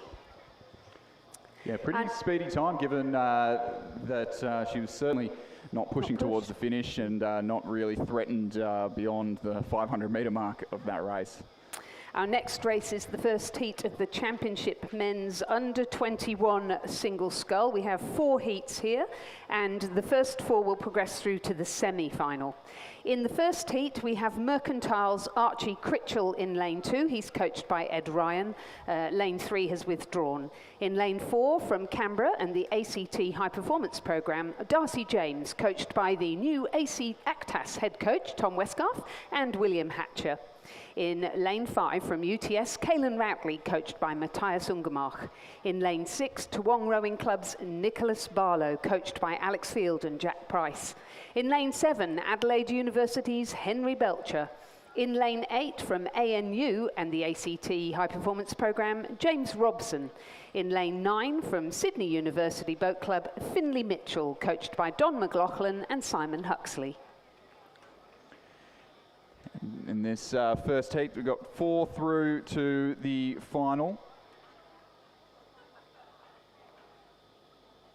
4 through to the final in this first heat, or through to the semi-final rather, which will be one of the last races of the day this afternoon in this first heat of the Under-21 Single Scull. And through the through the 1500-metre mark rather, we had quite a tight arrangement of crews. So Darcy James from Canberra leading Nick Barlow from Toowong, James Robson of ANU sitting in third, and Kaylin Routley from UTS occupying that sole qualifying spot, but by less than 2 seconds back to Archie Critchell of Mercantile Rowing Club from Victoria.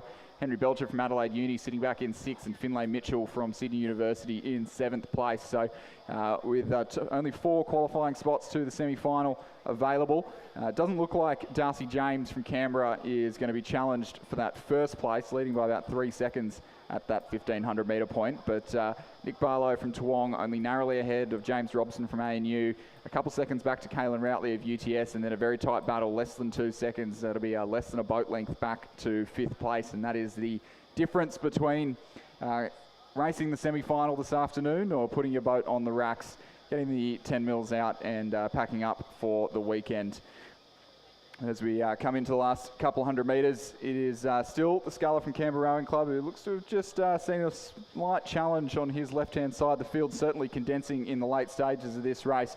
James Robson from the ANU looking to get territory and bragging rights up and really coming home strong here, and may even be challenging for the win as they come into the last 100 metres. I'd say he's actually just got his bow ball in front in the last 100 metres. Now it is the sculler from Toowong, Nick Barlow, sitting back in third place, and the Mercantile sculler, Archie Critchell, who's made his way up into the qualifying spots. Caelan Routley from UTS looks like he's just spent those bickies a little bit too early. It will be the sculler from the Australian National University who takes the win here in this first heat of the under-21 single scull.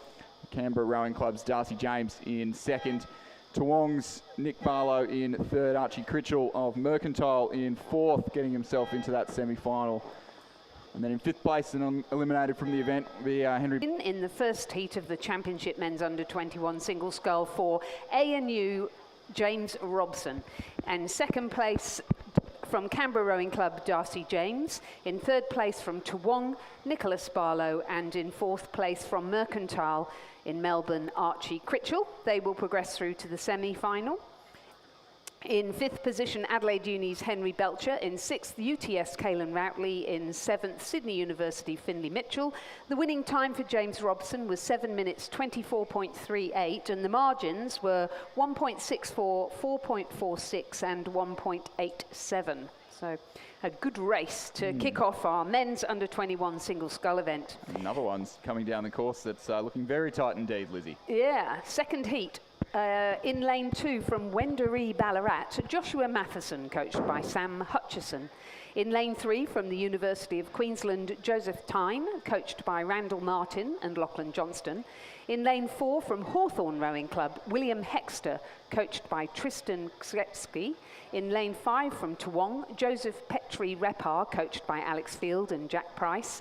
In lane 6 from Canberra and the ACT High Performance Programme, Jesse Rosen, coached by Tom Westgarth and William Hatcher.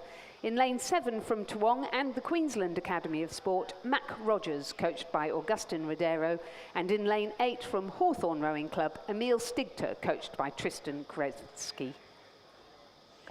And a very tight battle unfolding here in this second heat. So Jesse Rosen from Canberra Rowing Club and the ACT Academy of Sport leading the field at the halfway mark. 1.48 seconds back to Toowong's Mac Rogers, and then 0.3 back to Hawthorn's William Hexter, 0.3 back to Joshua Matheson from Wendouree Ballarat, and 0.9 back to Emil Stidka of Hawthorn Rowing Club. And you can see that battle just certainly those margins not increasing. So Jesse Rosen from Canberra still leading over Mac Rogers from Toowong, just dropping back into third, and Joshua Matheson from Wendouree Ballarat getting himself away from that battle for the final qualifying spot.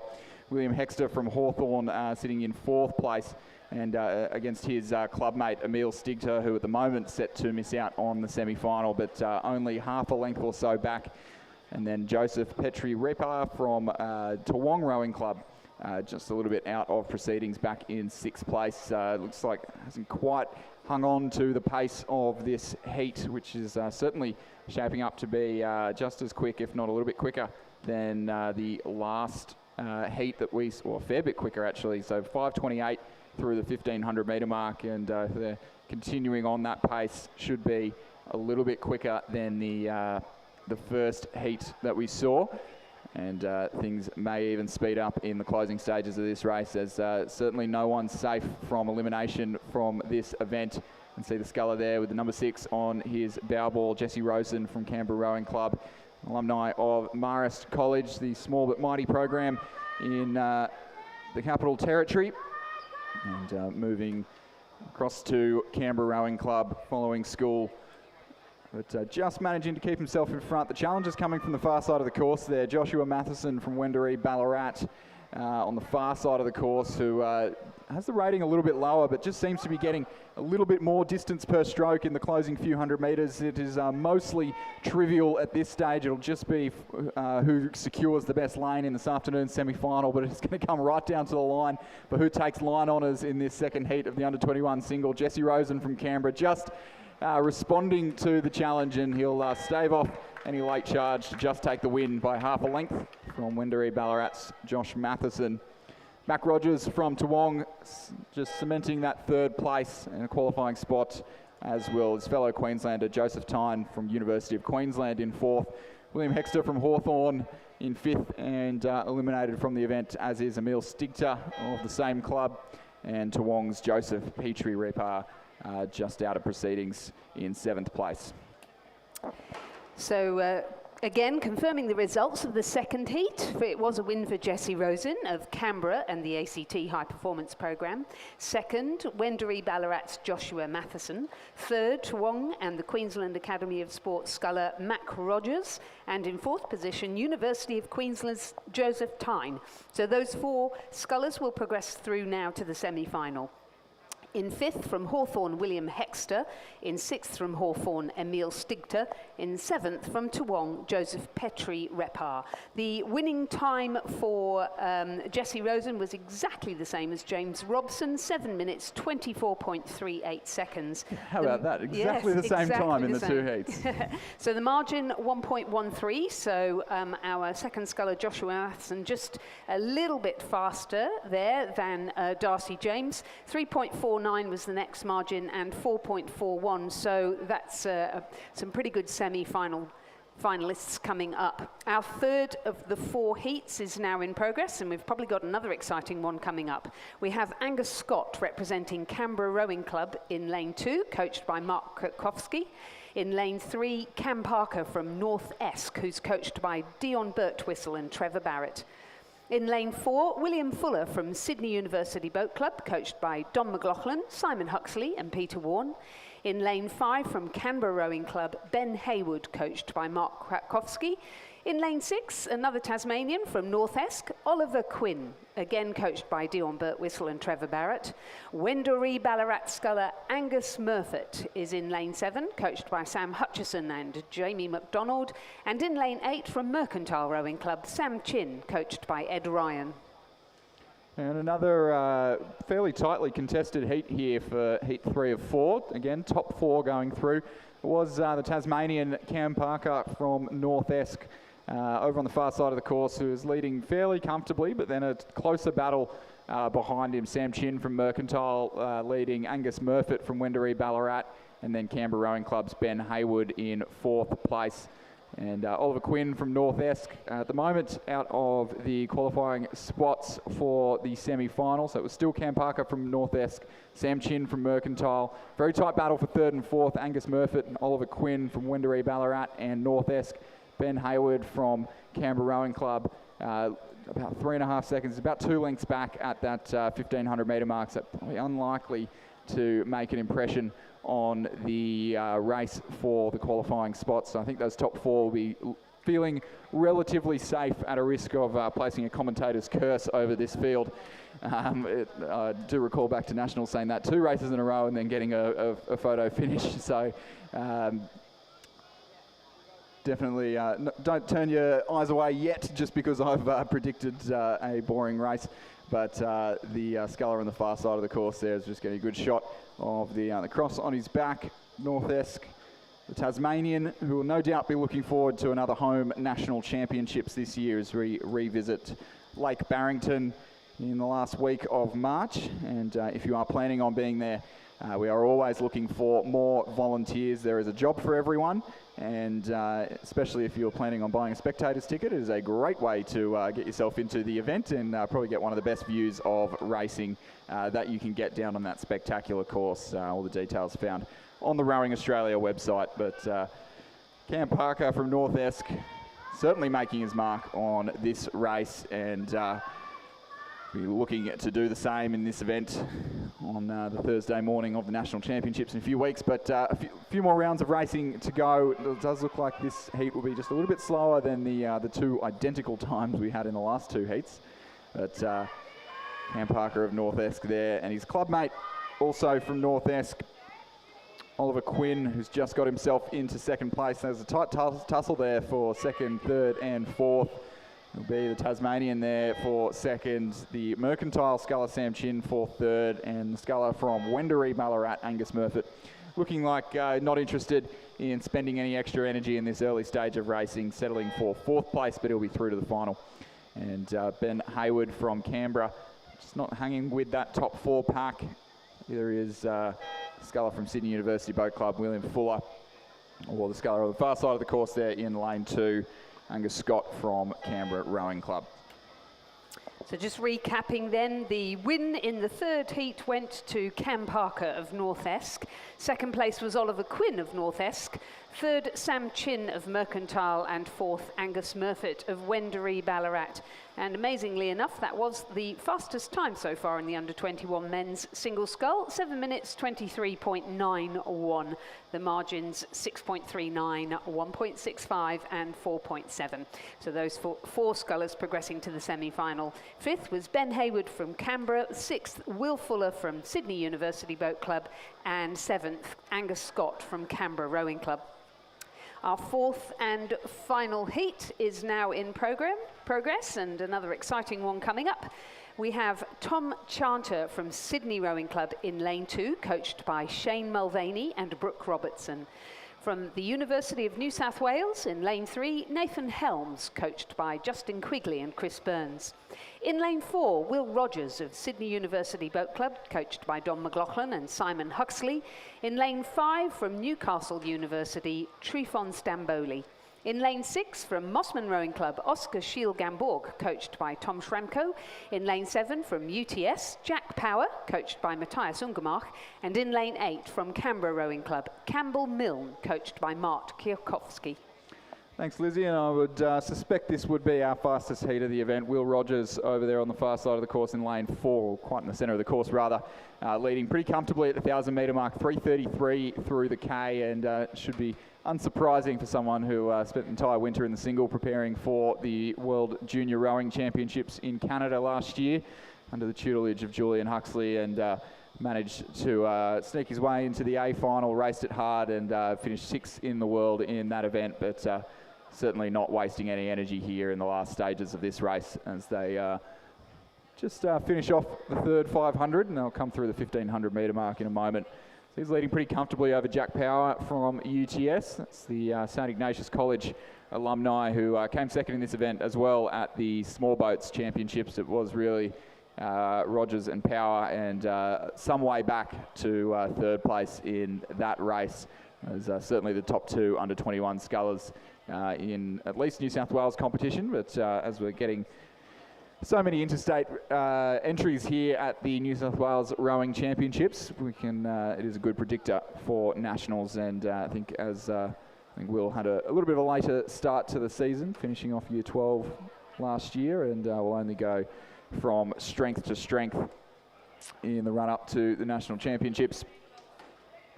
But, with the rate really nice and low now, and even just letting the UTS sculler approach him and through the 1,500 metre mark, the timing's got Rogers in front, but I would probably say Jack Power just sneaking through there. Oscar Schiel-Gamborg from Mossman sitting in third place. We've just missed Jack Power from UTS on the timing screen there. Nathan Helms from the University of New South Wales occupying that last qualifying spot. NSW with a renewed coaching team this year. Justin Quigley and Chris Burns running things over there and doing a very good job of obviously developing some younger athletes. And the field really tightening up now as our leading 3 really just conserving a little bit of energy. You can see Oscar Schiel-Gamborg still with the rate up a little bit, 33 strokes a minute.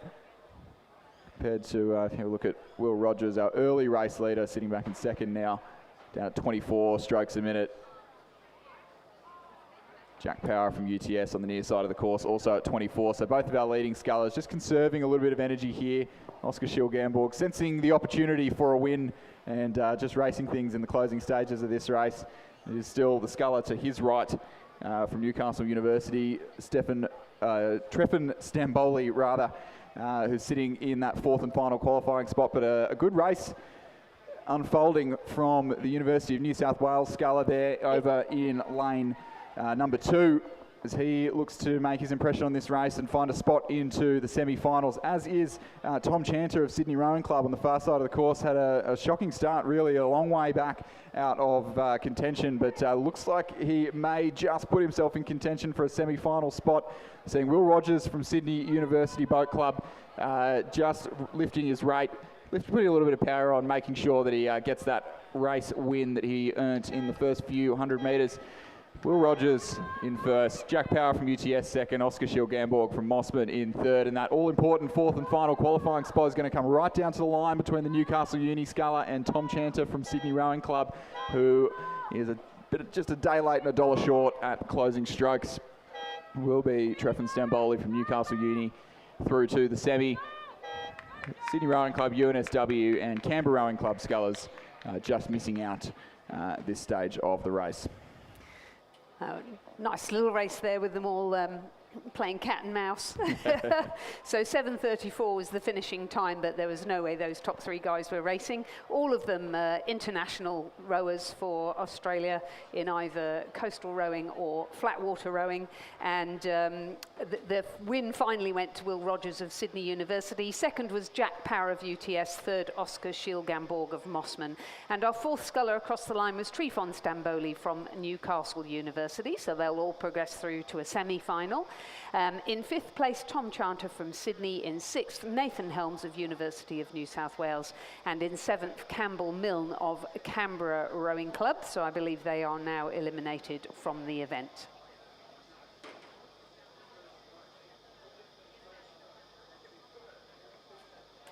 So the semi-finals rather of the men's under 21 single scull race. The first one will take place at 2 o'clock this afternoon and the second one at 5 minutes past 2. And then the finals are, I believe, at 9:30 tomorrow morning.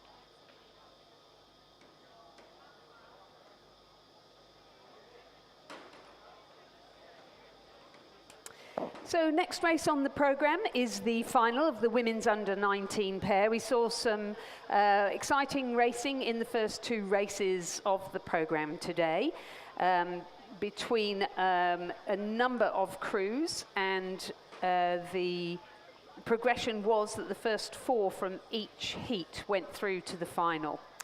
In the final, in lane 2, we have the crew from Commercial of Queensland of Menzies and Hancock. In lane 3, the crew from Mercantile Rowing Club of Victoria of Gillen and Kopke Veldhuis. In lane 4, from the University of Queensland, Cannon and Dunbar. In lane 5, from South Australia and Adelaide Rowing Club, Bates and Barrera. In lane 6, from Cranbrook Grammar School of the ACT, Robertson and Griffiths. In lane 7, Moffat from Cand in Queensland and Connolly from Swan River of WA. In lane 8, from Commercial Rowing Club of Queensland, their second crew of Dammers and Rakich. And in lane 9, also from Commercial, the crew of Gundlach and Jensen. And a very tight race unfolding for our very first final of the New South Wales Rowing Championships. The under-19 pairs, as it's been for the last couple of years, the only medal races on the Friday. It's a very jam-packed schedule for these under-19s tomorrow, with a variety of school events of different boat classes, and as well as under-19, under-17 events, and all the under-21 events that many of these athletes will be racing in. So the finals for this one a little bit earlier in the regatta. So we see the Canberra Grammar crew were leading just at the first 1,000 metre mark, but very tight race indeed unfolding between Canberra Grammar, Adelaide Rowing Club and Swan River and Cand. And it will be the same at the 1,500 metre mark. It's going to be very hard to pick as they come through the 1,500 metre mark. I'd say the Adelaide crew in the centre of the course there, but it is certainly anyone's race here. So the timing screen's got Canberra Grammar, there, Estella Robertson and Hannah Griffiths who were just leading the charge at the 1500 metre mark. But as we saw there, as Ray Ebbett would say, you could throw a pashmina over the field at the 1500 metre mark there. Swan River and Cairns, Grace Louise Moffat and Lara Connolly sitting in second, and Tamara Bates, Grace Barrera of Adelaide Rowing Club in third. Those leading three some way ahead of the rest of the field. University of Queensland in fourth, Mercantile in fifth, and Commercial Rowing Clubs, very strong junior, or very large junior program, occupying sixth, seventh and eighth position at that timing point. So they well and truly out of the race, and it does look like the crew on the far side of those leading three in lane 5 from Adelaide, they've gone early and they've gone first as they battle with just a little bit of steering. Looks like they're just in there in the boys on stroke side a little bit, as the Canberra Grammar crew in the centre there. Stella Robertson, Hannah Griffiths, coached by Australian men's eightcocks Kendall Brodie, who will be getting back in the boat this weekend as well. A very busy weekend for Kendall. But her crew at the moment challenging for a silver medal here in the women's under-19 pair. It is Adelaide Rowing Club who just in front at this stage of the race. Obviously junior athletes, not a lot of steering experience in this category, and the Coxless pair, a very hard boat to race in terms of steering, even with the Boyd course. I'm sure the Canberra girls will be very thankful for the new boys on Lake Burley Griffin last year.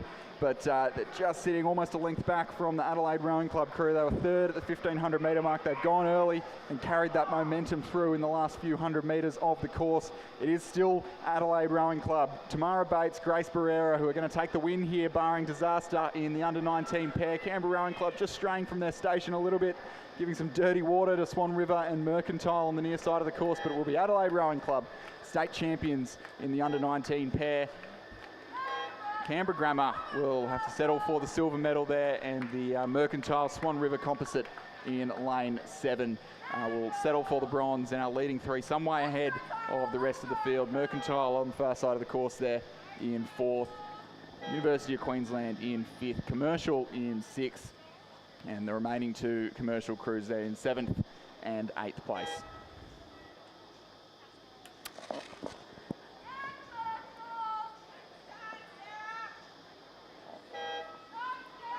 So with our final pair crossing the line, results of the first final of the day, the Championship Women's Under-19 pair, was a win for Adelaide Rowing Club, Tamara Bates and Grace Barrera. The silver medal will go to Canberra Grammar School, Estella Robertson and Hannah Griffiths, and the bronze medal will go to the composite of Grace Louise Moffat of Cand Rowing Club and Lara Connolly of Swan River Rowing Club, coached by Mark Beer. Winning time 7 minutes 55.53 and the margins 3:10 and 2:03. In 4th position, Mercantile, Gillen and Mackenzie Kopke-Veldhuis. In 5th, University of Queensland, Cannon and Dunbar. In 6th, Commercial, Gundlach and Jensen. In 7th, Commercial, Menzies and Hancock. And in 8th position, Commercials, Dammers and Rakich. The final of the men's under-19 pair is now in progress, with Prince Alfred College in lane 1, Max Garnett and Nick Christensen. The Southport School in lane 2, Matthew Coleman and Leonardo Hughes.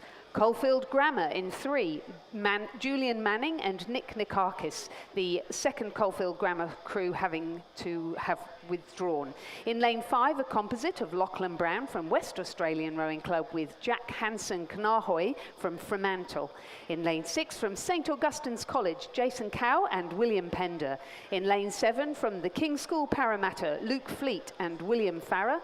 In lane 8, from Sydney Rowing Club, Matthias Maloney and Thomas Maloney. And in lane 9, from the King's School Parramatta, Thomas Duffy and Luca Bazzina. Yeah, a good race unfolding here between for the minor medals in the under-19 pair. So our race leaders were certainly the Fremantle composite, the West Australians, Lachlan Brown of West Australian Rowing Club, Jack Hansen Nahoy of Fremantle Rowing Club, leading by a commanding 7 seconds at the 1500 metre mark. The Sydney Rowing Club pairing the twins of Matthias and Thomas Maloney there in sitting in 2nd place and only narrowly ahead of the Southport School combination, Matthew Coleman, Leonardo Hughes in 3rd place. An experience there of Leonardo Hughes, who was in their 8th that went to Henley Royal Regatta quarter-finalists, losing out to a very strong Eton crew last year. And that Southport School crew having a good tussle with the crew on the far side of the course now from Prince Alfred College. Two school crews battling it out for the last spot on the podium. It is, barring disaster, certainly going to be the race win for the West Australians in the centre of the course. They've led this one start to finish and have a commanding lead over the field. And Sydney Rowing Club on the near side of the course, looking best placed for a silver medal at this stage of the race. But they'll have to look out for a charge on the far side of the course. Prince Alfred College from South Australia, who have dispatched very easily with the combination from the Southport School, and they're starting to make a charge on the Sydney Rowing Club duo, the twins. West Australian Rowing Club and Fremantle Composite, they'll be your state champions in the under-19 pair. Looks like the Maloneys from Sydney Rowing Club will just hold off a late challenge from a very quick finishing Prince Alfred College crew. Will settle for the bronze medal there. Southport School, unfortunately, not just quite hanging on, and will have to settle for fourth place. St Augustine's, Cow and Pender in fifth place, and then your captain and vice captain of boats from the King's School, Will Farrer and Luke Fleet, just half a boat length back in sixth place there. And then the two second eight rowers from the King's School there, Thomas Duffy, Luca Bazzina in seventh, and then the crew over in lane 3 from Caulfield Grammar, Julian Manning, Nick Nikakis rounding out the field here in the under-19 coxless pair. So congratulations to our winners, the composite from Fremantle and West Australian, Lachlan Brown and Jack Henson-Nahoy. The silver medalists will be Sydney Rowing Club's Matthias Maloney and Thomas Maloney, and our bronze medalists will be Prince Alfred College's Max Garnett and Nick Christensen with a storming last 250. Fourth, the Southport School, Coleman and Hughes. Fifth, St Augustine's, Cow and Pender. Sixth, King's, Fleet and Farrer. In seventh position from King's, Duffy and Bazzina. And in eighth, Caulfield Grammar, Manning and Nikakis. What a great final.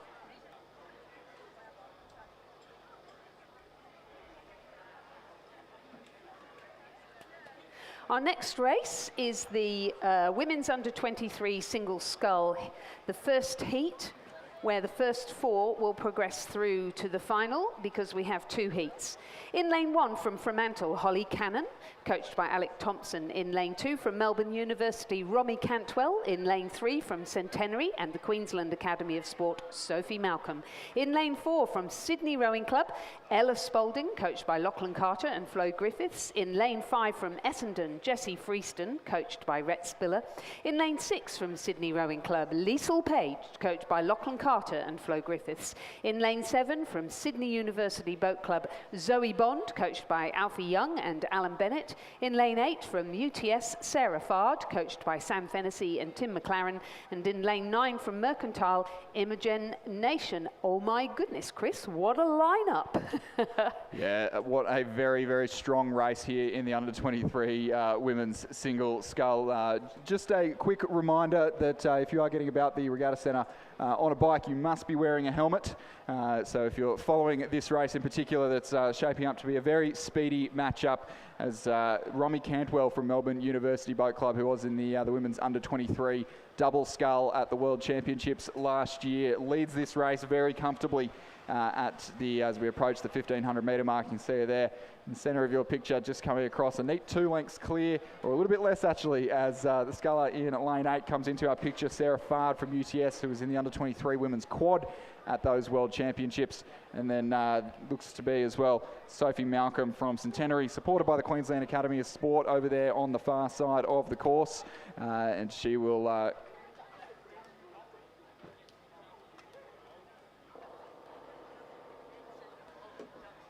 on the far side of the course there, starting to challenge for those top 4 spots. So this event, a bit of a prelude to the under-23 camp that'll be underway next year as a precursor to selections that'll happen towards the end of our domestic racing season. And unfortunately for those looking for selection in an under-23 sculling boat on the women's side, this is a very, very tough heat. You've got some of your top scullers from around the country, Zoe Bond, Sarah Fard, Liesl Page, Ella Spalding, Sophie Malcolm, Romy Cantwell, all could be a chance, all with some international, some Australian representative experience at the under-19, under-21 and under-23 level, as it looks like Sarah Fard from UTS really getting her name into the race. Our top three will be, at the moment, looks like Romy Malcolm from Centenary, Sarah Fard from UTS sitting in third place, and then it could be anyone's guess for who's going to make it through to the A final in this race.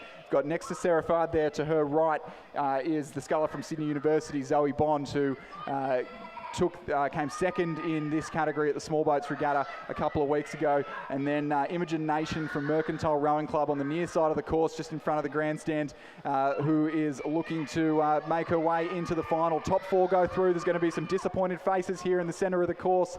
It looks like Romy Cantwell is going to hang on to the lead here. Sarah Fard challenging for a top two finish. Romy Cantwell for the win. Sophie Malcolm from Centenary will take second. Sarah Fard in third. And the sculler from Sydney University, Zoe Bond, will take that last qualifying spot from Mercantile's Imogen Nation. Essendon's Jessie Freeston in sixth place. Liesl Page from Sydney Rowing Club in seventh. Ella Spalding from Sydney, the Tasmanian, in eighth. And on the far side of the course, Holly Cannon from Fremantle in ninth place. And we go to the presentation dais now for the presentation of medals to the Championship Women's Under-19 pairs.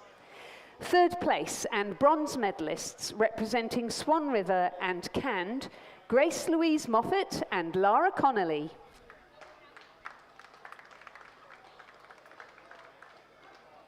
Second place and silver medalists representing Canberra Grammar School, Estella Robertson and Hannah Griffiths. This crew is coached by Kendall Brodie. First place, gold medalists and New South Wales state champions for 2025, Adelaide Rowing Club, Tamara Bates and Grace Barrera. And we understand the crew is coached by Christine McLaren of the South Australian Sports Institute. So ladies and gentlemen, please congratulate our medalists in the women's under-19 pair. And just very quickly confirming the results of the first heat of the women's under-23 single scull. It was a win for Melbourne University's Romy Cantwell. Second from Centenary and the QAS, Sophie Malcolm. Third from UTS, Sarah Fard. And fourth from Sydney University Boat Club, Zoe Bond. Those four progress through to the final. In fifth, Mercantile Imogen Nation. In sixth, Essendon Jessie Freestone. In seventh, Sydney Rowing Club Liesl Page. And eighth, Ella Spalding Sydney Rowing Club. Ninth, Fremantle's Holly Cannon. Winning time was 7 minutes 53.45.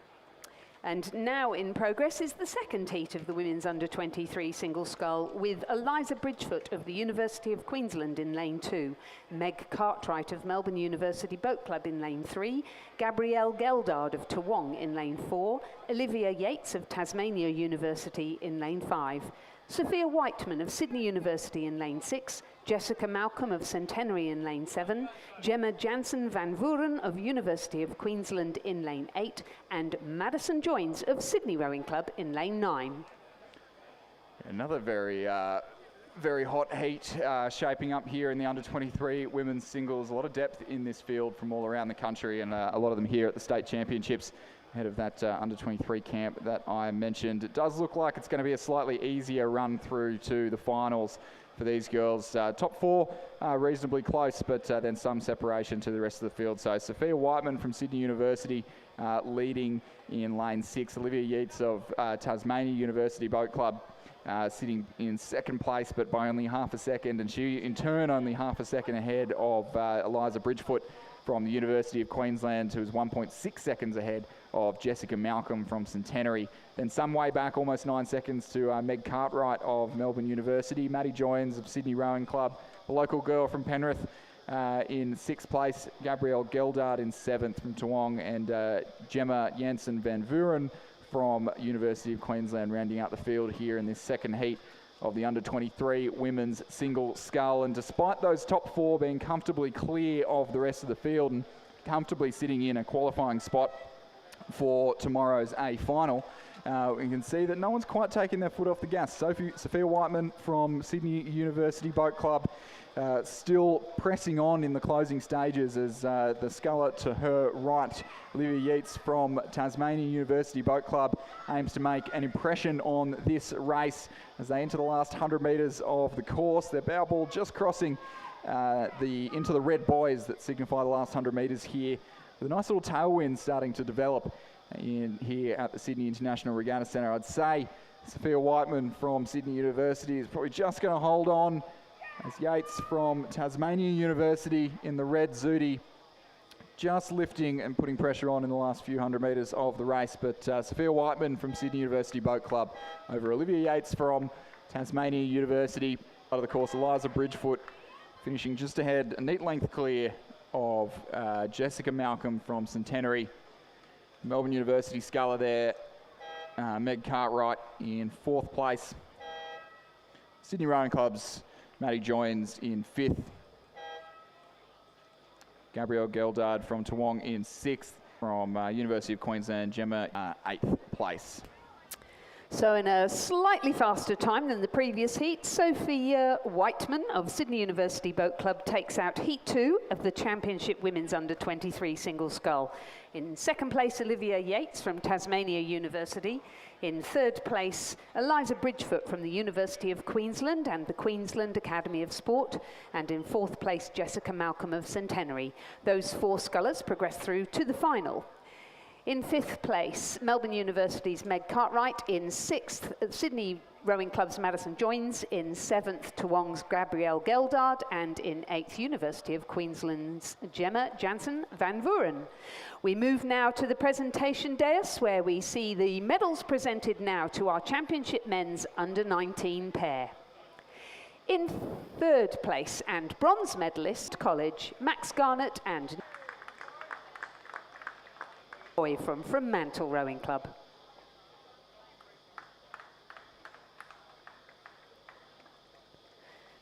Ladies and gentlemen, please congratulate all our medalists in the men's under-19 pair.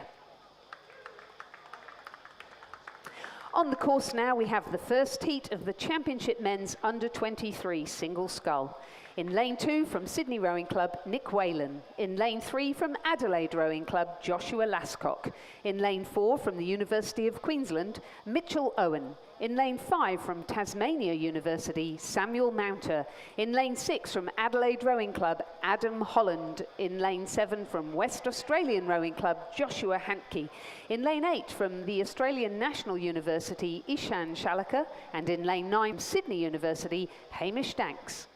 And pretty tight in this heat. Unlike some of the previous races we've seen, we've got 3 heats of this race. So it'll be top 3 will be eliminated from this event. And as it's been from the start of the race, it's been Sydney University's Hamish Danks on the near side of the course, leading Adam Ergman Holland from Adelaide in the centre of the course, sitting in 2nd place. But certainly a battle on for that 3rd and final qualifying spot. At the moment, that spot belongs to Tasmanian University Boat Club's Samuel Mounter in the red Zudi, and he's leading the West Australian Rowing Club sculler Joshua Hantke on the near side of the course there, as is Mitchell Owen from University of Queensland. They're looking to miss out on this race because Hamish Danks will take a Clearwater win, or just narrowly a Clearwater win here in the first heat of the under-23 single.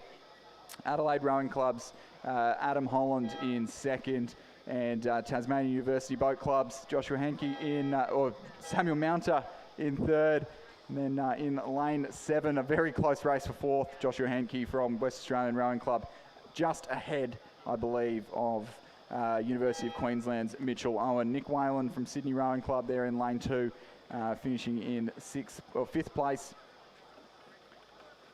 And we'll have a close little battle for 7th between the Adelaide Rowing Club sculler on the far side of the course, who's just crossed the line ahead of Ishan Shalaka from ANU in lane 8.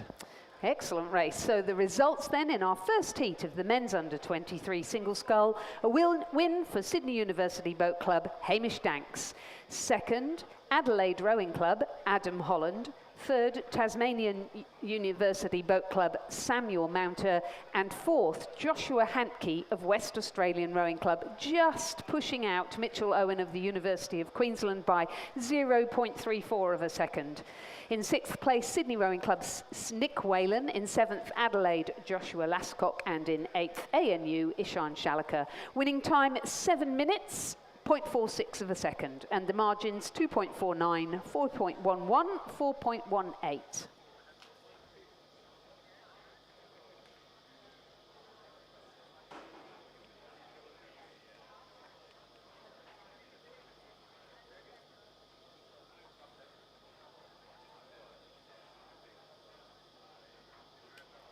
The second heat is already on the course, and we've got Sydney Rowing Club's Charlie Hine in lane 1, coached by Shane Mulvaney, Brooke Robertson and Franz Imfeld.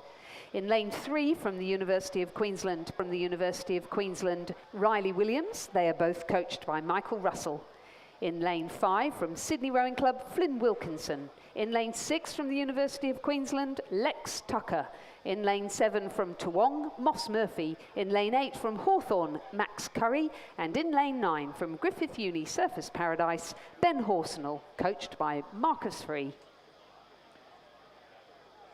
Yeah, so another reasonably tight battle for those top 3 qualifying spots unfolding here in the second heat. So once again, top 3 through. It was Max Curry from Hawthorn, was just leading Ben Horsnell from Griffith University Surfers Paradise in the early stages of the race. Looks like it's going to be the same order across the 1500 metre timing point, but we can see only half a length between those top 2. A neat length back to Riley Williams of University of Queensland, in turn leading his clubmate Pat Murphy from UQ in 4th, just out of the qualifying spots, and then Lex Tucker from University of Queensland, Charlie Hine of Sydney Rowing Club, Flynn Wilkinson of Sydney Rowing Club, and Moss Murphy from Toowong in 8th place. But no more than a couple of seconds between any of those top few crews, and as sort of got some pretty quick conditions in the first half of the race, and then just flattening out at the moment in the closing stages of the course here at the Sydney International Regatta Centre.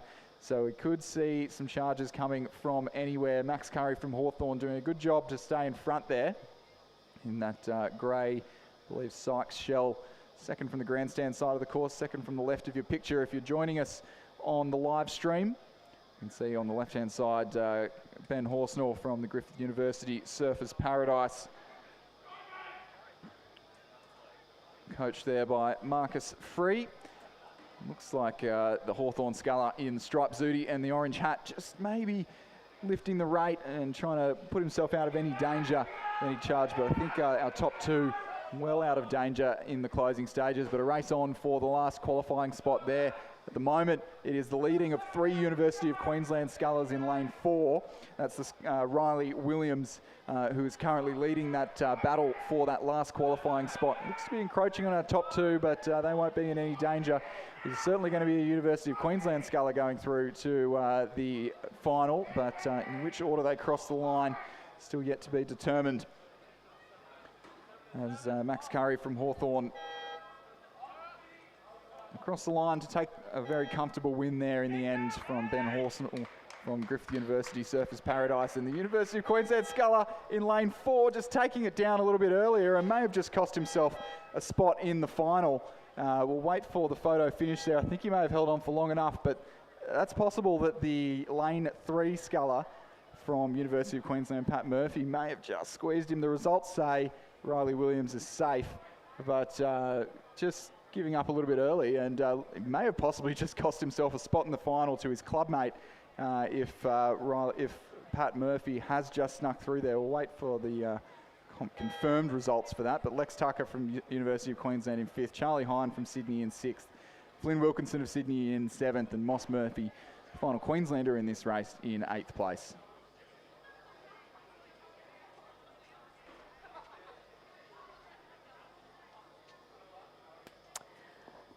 And the third heat, while we're waiting for the official results there, the third heat is now in progress. And again, it is the first 3 that will progress through to the final, and the remainder will be eliminated. In this race, in lane 2, we have from Toowong Rowing Club, Mitchell Bridge, coached by Alex Field and Jack Price. On for a qualifying spot in the final in the last couple of 100 metres here of the last heat of the men's under 23 single scull. Jasmine Taylor, Nick Adkins, the 4 who are just out of the battle for those top few qualifying spots now, as our leading few scullers, none of them quite safe or comfortable in their position here, won't be able to bring the rate down and conserve any energy in the closing stages of the race. I can see the UTS Haberfield sculler Oscar Bragi just lifting 1.5 strokes a minute here in the closing stages and mounting a charge on our early race leader, or our race leader is led for the majority of the race, Andrew Waitman from the University of Queensland in the centre of the course there, who has just responded now to that threat from his right hand side. Still only up at 35 strokes a minute. I say only, that is still in Penrith on day. Bragi from UTS Haberfield and 3rd Monty Martin from the University of Queensland. They progress through to the final, the remainder now eliminated from the event. We're moving on now to the women's elite single scull, and then to the men's elite single scull. So some interesting racing coming up, because of course we don't have too many of our Olympians and World Cup representatives from last year. End of an Olympic cycle, beginning of a new one, and time really for some people to regroup and rest, but a great opportunity for others to push on up through. So this is going to be really interesting watching, isn't it? Yeah, absolutely. Definitely the elite races are some of the ones that I'm looking forward to the most this weekend. We've got some National Training Centre athletes here, some of them not. They've sort of said, you've got the weekend off, you can race if you want to, or you can take the weekend of rest. So a few people racing for their clubs, but some of them opting to have that weekend of rest from the water. And as a result, we sometimes get to see a few athletes who are on the fringes of the centre, or maybe not involved at all, pushing up and taking some scalps in the elite races. And I think it's important to say that at this stage, obviously the scouts are out and they have selected people that they'd like to see in the centres at this time. So for those who don't know rowing, we have national training centres based in Canberra, that's for the men, and here in Penrith for the women. But they have a maximum of 25 athletes, and so there are plenty more athletes who are going to try and come into the national team via another route, which is things such as racing here at the state champs, the national champs, hoping to be invited to trials. In this heat, the first of our women's single sculls, where we have 2 heats. The first 4 will progress through to the final, and racing in heat 1 are Brianna Bischoff from Oxenford in lane 3, Kate Oliver from Tasmania University Boat Club in lane 4, coached by Brett Crow and Nadia Bleeken, so I would suggest she's Tasmanian Institute of Sport. In lane 5 from the University of Queensland, the medalist in coastal rowing, Lizzie Newell, as we all know her, coached by Michael Russell. From Mercantile, a very experienced Sophie Reiner. In lane 7 from Sydney University Boat Club, Molly McCausland, who is also a Tasmanian Institute of Sport scholarship holder. She's coached by Tom Lorridge. And in lane 8, the very interesting athlete, Catherine Kahn from ANU and the ACT High Performance Programme, who's coached by Nigel Harding. Yeah, and that is our race leader at this stage. It was only pretty narrow through the 1,000-metre mark, just less than half a second back to Sophie Reiner of Mercantile. But Catherine Kahn there just stretching out a pretty commanding lead over the Victorian sculler.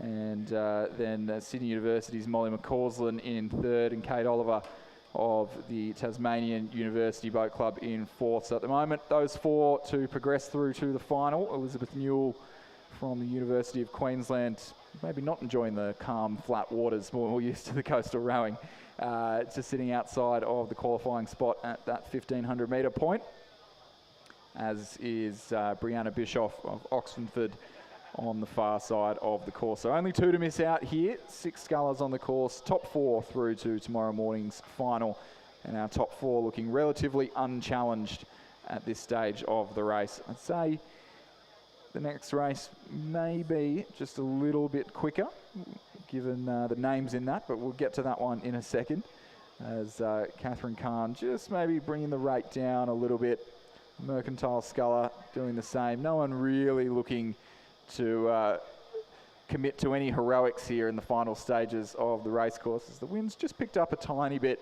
now. Catherine Kahn there at 29 strokes a minute. Sophie Reiner, it's about 28 strokes a minute there. And then the sculler who sits in between them, Molly McCausland from Sydney University, another Tasmanian in this race, who's moved up here for university and joined the Sydney University Boat Club. Sitting about a length down in third place. There's going to be an all-the-way win there for Catherine Kahn.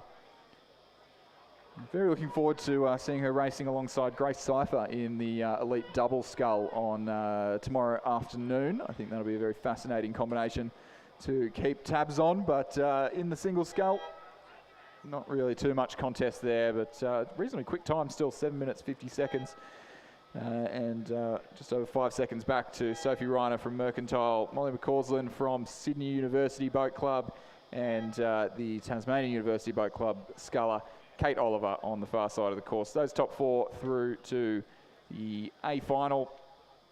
Elizabeth Newell from University of Queensland, and the sculler on the far side of the course from Oxenford, Brianna Bischoff. Those two eliminated from the event.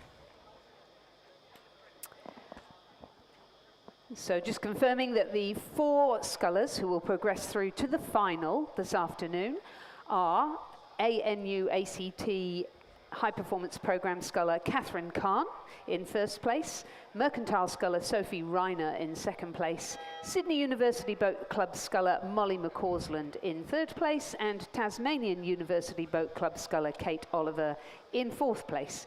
And dropping out of the event, Lizzie Newell from the University of Queensland and Brianna Bischoff from Oxenford. The winning time for Catherine Kahn at 7 minutes 50.88, but not really pushed.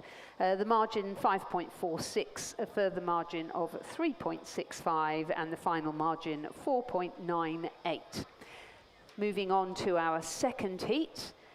In lane 3, Sydney University Boat Club sculler, and also at the National Training, not at the National Training Centre, sorry, having a year off, Tara Rigney, who is coached by Alfie Young. In lane 4, from Canberra Rowing Club, another experienced sculler, Cara Greskowiak. In lane 5, from Sydney University Boat Club, very new to rowing, Kiara Beasley.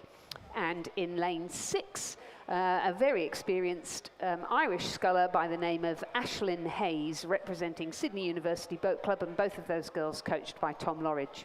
In lane 7 from Team Japan, Shiho Yonakawa, and in lane 8 from Mercantile Rowing Club, Emi Frederico. Another amazing lineup. Yeah, great lineup. And so this race, the elite women's single, competing for the Ellen Randall Cup tomorrow morning. Oh, right. Ellen Thank Randall, you. our National Training Centre coach, Our who is national treasure, who is was last year the coach of the sculler that is leading this race, Tara Rigney.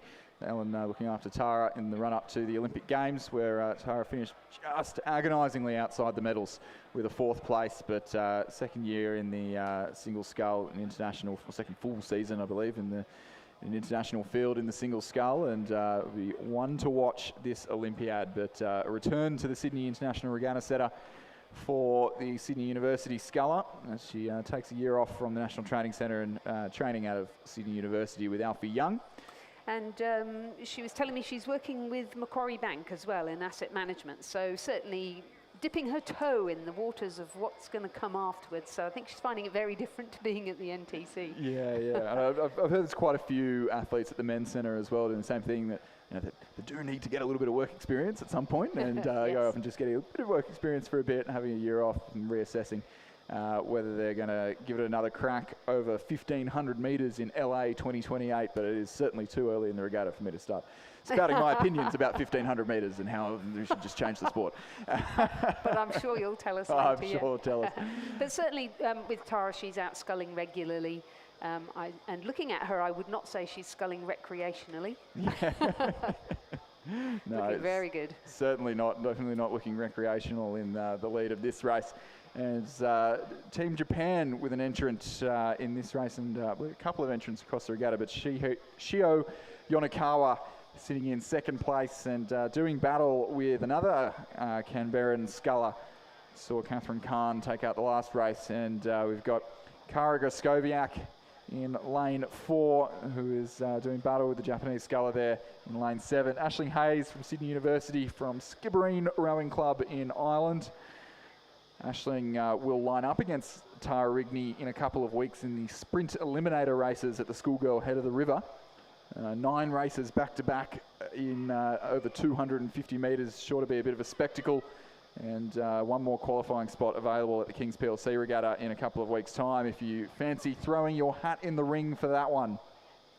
And then our final sculler is Kiara Beasley, who actually was a Swans AFL player and much like Tara, has taken up rowing to rehab an ACL injury and is loving it. But Tara Rigney, you are quite right, taking out first place in our second heat of the women's elite single scull. Kara Graskowiak coming across the line in second place, and Shiho Yonakawa from Team Japan crossing in third.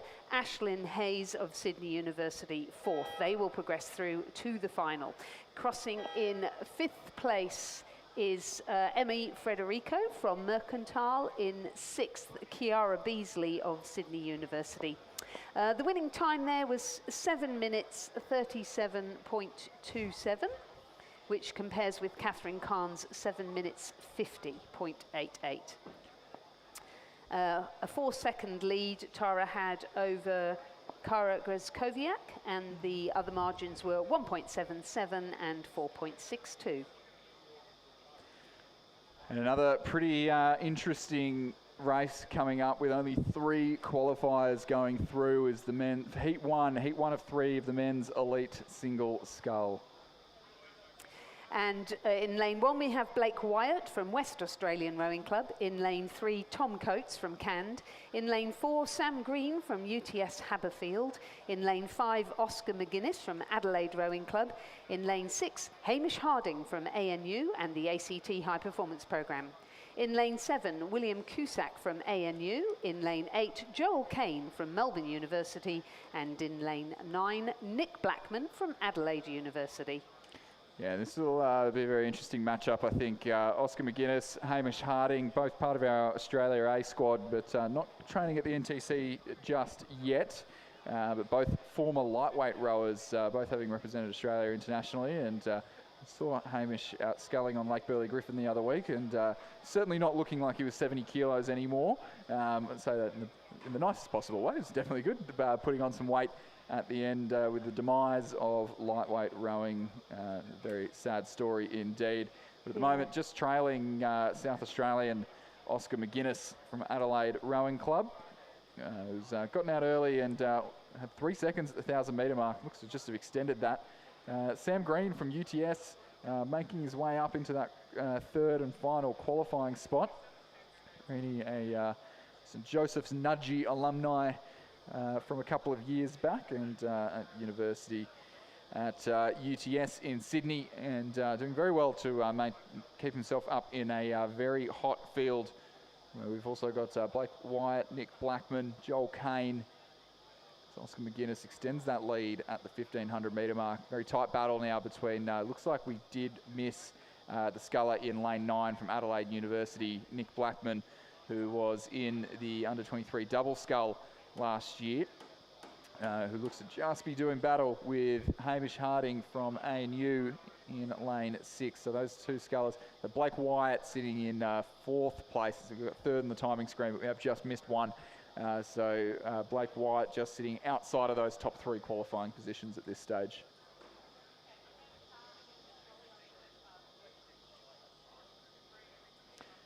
As the wind just starts to pick up here at Sydney International Regatta Centre, it is our flags are blowing across the course, but it's looking like a pretty healthy tailwind at this stage. Nothing that's going to make rowing any harder. Certainly should expect to see some pretty quick times here. So it's 5:11 to the 1,500-metre mark. I think we may even be on for a, we should almost definitely be on for a sub-7-minute time here in the men's elite single scull, which very handy indeed for a heat, as Nick Blackman and Hamish Harding certainly not letting up the pace, not looking to conserve any energy at this stage of the race. certainly when you get to the international level, there's not really too much conservation of energy. 34 strokes a minute there for Nick Blackman. Hamish Harding sitting in second place, 36 strokes a minute. He's got the rate right up, but sitting about a length down. It does look to be Nick Blackman from Adelaide University on the near side of the course, who maybe just out of or just on the bottom of your picture there in lane 9. So Oscar McGuinness, Hamish Harding in second, Nick Blackman in third place. Those top 2 scullers both going under 7 minutes in the heat, so this will be a fantastic race to watch out for in the finals. Blake Wyatt from the West Australian Rowing Club just missing out there, as does Sam Green from UTS Haberfield in lane 4. Joel Kane of Melbourne University there in lane 8, just come down to cross the line in 6th place, ahead of the Corio Bay sculler on the far side, Xavier Hall-Sullivan, or the Cairns sculler rather, of Tom Coates, who's reading from the wrong race. And we'll also have William Cusack of ANU rounding out this heat. So yes, so brutal. Only 3 can progress through to the final, and those 3 will be from Adelaide Rowing Club and the South Australian Sports Institute, Oscar McGuinness. In second place from ANU and the ACT High Performance Programme, Hamish Harding. And from in third position, Adelaide University and the South Australian Sports Institute, Nick Blackman. Fourth, and from now on eliminated from the event, Blake Wyatt from West Australian Rowing Club. Fifth was Sam Green from UTS Haberfield. Sixth was Joel Kane from Melbourne University. Seventh was Tom Coates from Cairns, and eighth, William Cusack from ANU, who's crossing the line now. Winning time 6 minutes 55.94. The margins 3.06 and 2.46. Heat 2 is now in progress. In lane 2, from Corio Bay, Xavier Hall-Sullivan, coached by Lee Hall-Sullivan.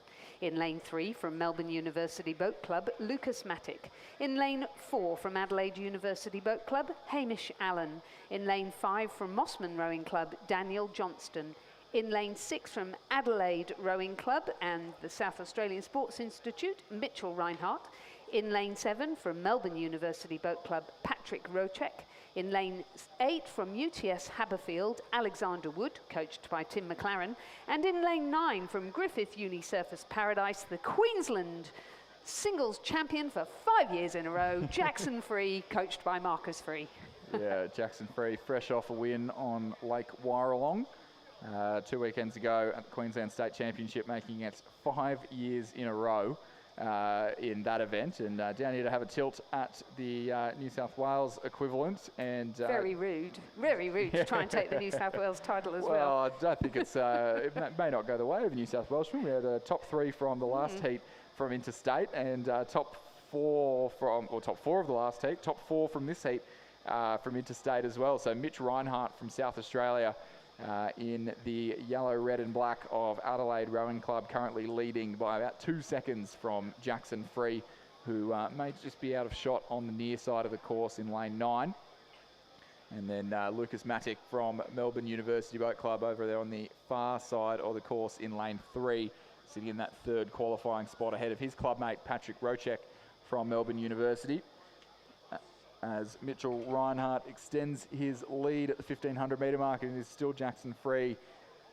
The rate still right up in the closing stages of this race. Lucas Matic from Melbourne University, Patrick Rocek of Melbourne University, Alex Wood from UTS, Xavier Hall-Sullivan from Corio Bay over on station number 2 in lane 6. And then our last 2 scullers at this stage of the race is the Mossman sculler Daniel Johnston, and Adelaide Uni's Hamish Allen sitting in 7th. So things certainly to go in the way of another former lightweight from Adelaide. So could see Adelaide Rowing Club with a win in both Heat 1 and Heat 2, with Mitch Reinhardt there just extending out pretty commanding victory at this stage of the race, but not bringing the rate down as they approach about 200 metres left to row. 28 strokes a minute, so maybe just cruising a little bit. He's enjoying these nice tailwind conditions. One who doesn't have the rate down is Jackson Free, who is really charging the rate, 37.5 strokes a minute. I don't think he really needs to be worried too much. He's a couple lengths clear of the UTS and ANU scullers there.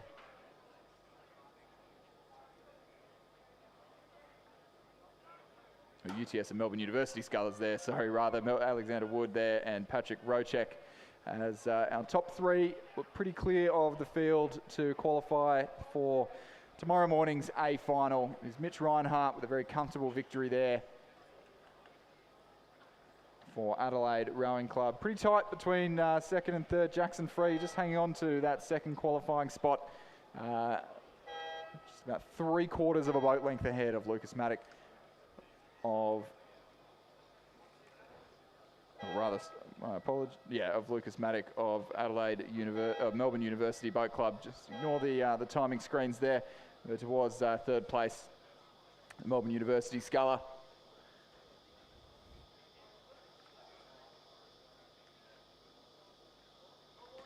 Lucas Maddock from Melbourne Uni in third, Alexander Wood from UTS in fourth, Patrick Rocek of Melbourne Uni in fifth, Xavier Hall-Sullivan of Corio Bay in sixth, and Hamish Allen of the Adelaide University Boat Club in seventh. Daniel Johnson from Mossman in eighth place. So just confirming then that the first three scullers across the line who will progress through to the final at 10 to 10 tomorrow morning are Adelaide Rowing Club and the South Australian Sports Institute sculler Mitchell Reinhardt first, second Griffith Uni Surfers Paradise sculler Jackson Free, and third Melbourne University Boat Club's Lucas Maddock. And the winning time was 7 minutes 4.13, the margins 3.88 and 1.78.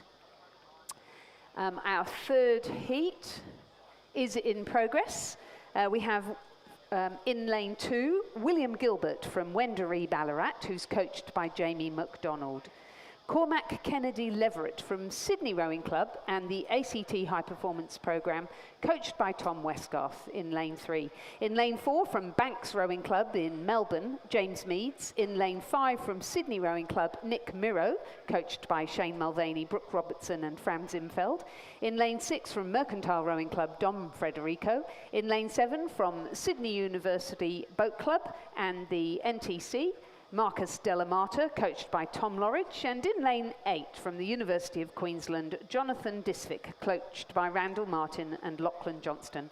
So going back to your earlier point, Chris, if we are going to have people in the final of the Championship Men's Elite Scull from New South Wales, we would hope that Marcus Delamata, Nick Miro, and you would have thought Cormac Kennedy Leverett would be the ones to choose. In fact, I remember a conversation from years ago with Cormac where he told me that he actually does come from New South Wales. It's just that he comes from northern New South Wales and ended up going to school in Queensland, didn't he? Started his rowing at Tweed River Rowing Club. Yeah. Did he go to Southport School? He went to the Southport School. That's where he did most of his rowing. Rowed for Griffith University Surfers Paradise, moved down to the ACT last year and has been training under the ACT High Performance Program and now wearing the colours of Sydney Rowing Club as he leads this race pretty comfortably, 2 seconds over his clubmate Nicholas Miro, who I spoke to this morning and said he got a little bit of confidence after a good win in the elite single at the small boats regatta, but was certainly up against it with some pretty hefty competition in this race. So Dom Frederico was in the under-23 men's double last year. Marcus Delamata, the sole National Training Centre representative in this field, and they've certainly had a heavy week of training under their legs. He's come up here to compete for the state championship, and you would think that Marcus Delamata would end up in the top 3 and be qualifying for this final.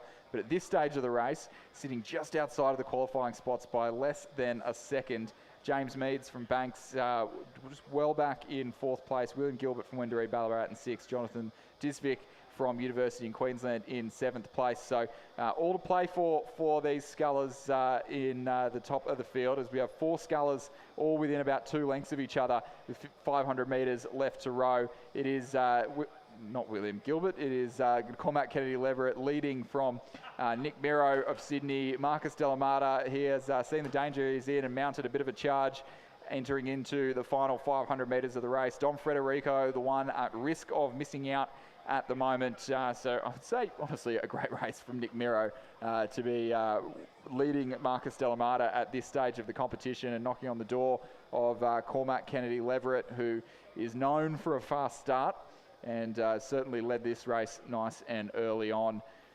A couple of years back, I think 2018 or 2019, Cormac raced the President's Cup here. It was in 2019 in the tailwind conditions. Raced the President's Cup at the state championships, the national championships for Queensland, and led Alex Hill to the K in a very gutsy race, and but really put himself in it. Didn't get the win in the end in that occasion, but looks like that will be the case on this occasion. Marcus Delamata starting to move through Nick Miro of Sydney Rowing Club in the closing stages of this race. It is Cormac Kennedy Leverett who has just lifted his rate of striking in the closing 100 metres of the race. Bow ball into the red boys now. 2 lengths clear of the battle for second place. We've got Nick Miro and Marcus Delamata, formerly club mates at Sydney University Boat Club. But Nick Miro wearing the colours of Sydney Rowing Club now, and looks like Marcus has maybe just got his bow ball in front, maybe just easing himself into the weekend after a big week of training. Cormac Kennedy Leverett for the win in a very quick time here in the elite single scull. Marcus Delamata with his eyes on the competition there for second. Nick Miro in third place. Dom Frederico from Mercantile Rowing Club will settle for fourth and unfortunately miss out on the A final of this event. James Meads from Banks over in lane 4 will settle for 5th place. Wendouree Ballarat's William Gilbert in 6th, and the University of Queensland's Jonathan Disvick in 7th place.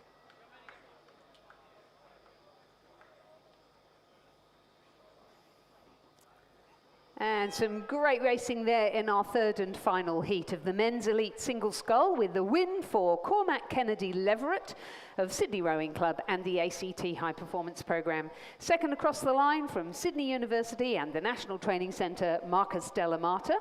And in third place, Sydney Rowing Club's Nick Miro. Those 3 progress through to the final, and the remainder are eliminated from the event. But great race there, and the final time was 6:57.19. So I think that's our second fastest single scull time of the day. The margins were 6.19 and 1.16. Yeah, that's certainly going to be an interesting final tomorrow morning. As we move on from singles to pairs for the last 2 races before the lunch break. That is Heat 1 of the Championship Women's Under-21 Coxless pair. And for the first 4 pairs will progress through to the final. We have a field of 9, hopefully. In lane 1, we should have Canned Rowing Club, represented by Georgia Campbell and Grace Turnbull, coached by Charles Betts and Warren Rowe. In lane 2, Melbourne University Boat Club, represented by Scarlett Shelton and Amy Cruff. In lane 3, the University of Queensland Boat Club, Scarlett Woodbury and Sarah Burke, coached by Phil Bourguignon. In lane 4, from Mercantile Rowing Club, Clodagh McCarthy and Zoe Core. In lane 5, from Sydney University Boat Club, Mia Booth and Addison Rolls, coached by Alan Bennett and Alfie Young.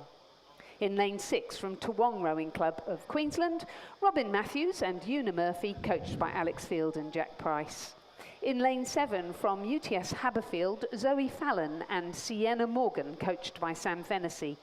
In lane 8, from the University of Queensland, Astrid Coates and Sophie Crane, coached by Phil Bourguignon. And in lane 9, a second crew from Melbourne University Boat Club, Lulu Burney and Frankie Deaver.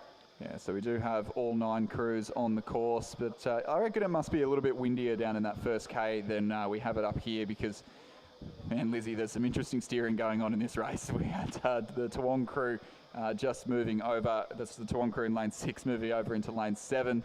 We've got the Melbourne University crew on this side of the course, just starting to drift into the lane 10, I guess, the blank lane on the grandstand side of the course. Things on the far side of the course looking a little calmer, but it's definitely some athletes maybe using the heats as an opportunity to figure out which lane is fastest. As a word of advice, it's generally the one that you start in will be the quickest. But yeah, the fastest line is a straight one. a little bit more steering going on as the crew from The crew in lane 8 from the University of Queensland are now in lane 7 and moving their way back onto their station. The only crew out of those 4 on this side of the course that look to have gotten themselves out of trouble is the UTS combination of Zoe Fallon and Sienna Morgan, but that tends to happen when you're leading by a pretty convincing margin. I'm not sure I quite trust the 32 seconds that's listed on the timing screen, but generally when you get yourself out in front, you get yourself away from any trouble that's likely to occur in the centre of the field. And I'm casting my mind back to last year. Sienna Morgan certainly featured quite prominently in underage events. So I think what we have here are quite a number of people who've just stepped up from the under 19 category into under 21, or might even still be under 19s. Under 21 is the age group that we race in our interstate youth crews. And also we do have such a big carrot this year, don't we, in these under 21 8s that are being presented at the Nationals. Yeah, exactly. And it's such an interesting category because you get so many people who, you get a lot of school leavers who are rowing maybe their first year out of school, and they don't quite get into training until maybe late December, maybe not even January. And by this point, the state championships, they're probably still not firing on all cylinders. Maybe they're just as fit as when they were at school, if that. And we might see some athletes who are second year under 21 who have had an entire year of training, and they're dominating everyone at the early season regattas. But, things start to plateau as we get later down the season, and those athletes who maybe just left school really start to progress throughout the season. So it's fantastic that we've got the under 21 8 now offered at the national championships because, although this weekend, I think the Sydney University 8 have only kind of just started training it. By the time they get to nationals, they are going to be a really competitive 8. And it's going to be really interesting to watch that progress throughout the season. But a little bit more steering going on. We'll give you a bit of an update on what's happening in lane 7, 8 and 9. So I said that UTS had kept themselves out of the mess, but they're over, or they are still in lane 7. They're the only ones who have really kept themselves out of the mess. The Toowong crew in lane 6, yeah, they're also in lane 7 at the moment. The Melbourne University crew on this side of the course, they've kept themselves out of trouble. But the race leaders at this stage of the race are coming from the far side of the course. That's the combination in lane 3 from the University of Queensland, Scarlett Woodbury and Sarah Burke, coached by Philip Bergeron. Sarah Burke from the far north of Queensland and doing great things with the University of Queensland so far this season. The Sydney University combination of Mia Booth and Addison Rolls. Mia from Pymble Ladies College, Addison from Queenwood, pairing up and looking pretty comfortable in second place. Top 4 progressing through to tomorrow's final. And then we've got racing up the inside here in lane 9, Lulu Burney from Melbourne University. My understanding is she's off to university in the US, so clearly looking to have a great final hit out at state and national championships, and has definitely brought the sprint on to the final stages of this race. Yeah, it'll be that University of Queensland crew will take the win. Sydney Uni will just hold off a very fast finishing Melbourne University crew recovering from some errant steering earlier in the race. Mercantile on the far side of the course, Canned rather on the far side of the course. Georgia Campbell, Grace Turnbull will take our last qualifying spot. Mercantile, Clodagh McCarthy and Zoe Corr in 5th and eliminated from the event, as are UTS in lane 7, Toowong in lane 6. In 6th place. Well, in lane 8, but they were supposed to be lane 6. Yeah, that's what confused me. Exactly. Yeah. And we'll have the University of Queensland crew on the far side of the course. I'm not sure who that is. That's the crew from lane 8 who have ended up in lane 2. That's Astrid Coates and Sophie Crane who have led that one. Who have not led that one, rather. Bless them. You know what? Good for them for finishing the race. Exactly. And I'm sure they'll lose the race, but they won't lose the lesson if they're worth their mettle, which if they're at the University of Queensland, they certainly will be. So just recapping on the results of the first heat of the Championship Women's Under-21 pair. The win went to the University of Queensland crew of Scarlett Woodbury and Sarah Burke. Second, Sydney University Boat Club, Mia Booth and Addison Rolls. Third, Melbourne University Boat Club, Lulu Burney and Frankie Deaver. And fourth, Canned, Georgia Campbell and Grace Turnbull. And those 4 crews progressed through to the final. In 5th place, Mercantile, Clodagh McCarthy and Zoe Core. In 6th, UTS Haberfield, Zoe Fallon and Sienna Morgan. In 7th, Toowong, Robin Matthews and Una Murphy. In 8th, Melbourne University Boat Club's Scarlett Shelton and Amy Cruff. And in 9th, University of Queensland's Astrid Coates and Sophie Crane. And the winning time was 7 minutes, 37.17.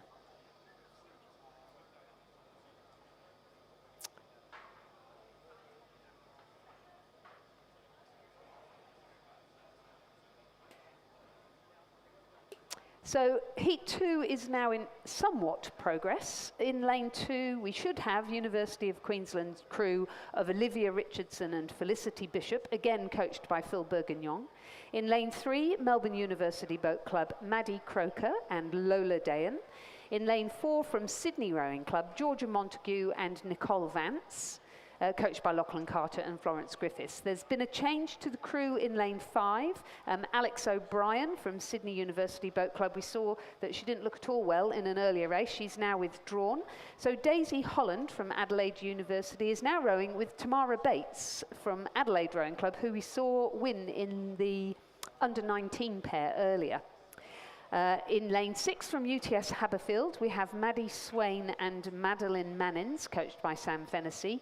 A scratching in lane 7 from Melbourne Uni. In lane 8, the University of Queensland's Lily Bragg and Nell Murphy. And in lane 9 from Cand and Swan River, Lara Connolly and Grace Louise Moffat, who again we saw race in the under-19s. Yeah, it looks like high drama off the start as the UTS crew of Maddie Swain and Maddie Mannins, the two UTS Maddies there, coming unstuck in the first 100 metres or so, and unfortunately in the drink, and just looks like they're both okay, but both making their way back into their boat. It's very difficult to get back into a capsized pair. It's not quite as easy as jumping back in the single, but unfortunate as those two would have been one to watch in this race. We can see the combination in lane 4 from Sydney Rowing Club there, Georgia Montague, Nicole Vance.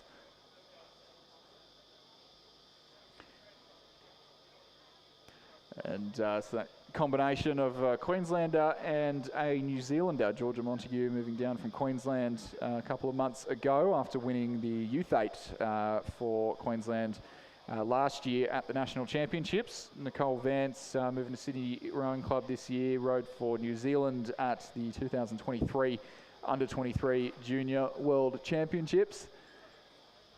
And those two leading this race pretty comfortably at the 1,000-metre mark. 3:43 through the K, which is a pretty handy time for under-21 pair, and a very handy margin indeed. 11 seconds back to that scratch combination, as we mentioned earlier. Daisy Holland and Tamara Bates, Adelaide Uni and Adelaide Rowing Club. Melbourne University's Maddie Croker and Lola Dahan in 3rd place. And Lily Bragg and Nell Murphy of University of Queensland in 4th place, holding on to that last qualifying spot just ahead of their clubmates Olivia Richardson and Felicity Bishop in 5th. Lara Connolly and Grace Louise Moffat of Camden Swan River occupying 6th place at the moment, which is the final place in this race as it stands, as that UTS crew just getting back into their boat now, it looks like. But yeah, Georgia Montague there in the bow seat, Nicole Vance in the stroke seat of that pair. Certainly looking very unchallenged in the closing stages. It's not even the closing stages just yet of this race, about 1,250 metres into this race. And they'll certainly start to bring the rate down in the next couple hundred metres. You can see them just starting to stretch out. 32 strokes a minute at the moment.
So a little bit of a race starting to unfold for the minor placings in the closing stages of this race. It is still looking to go the way of Sydney Rowing Club's Georgia Montague and Nicole Vance as we get that fantastic new camera from the 1800 metre mark.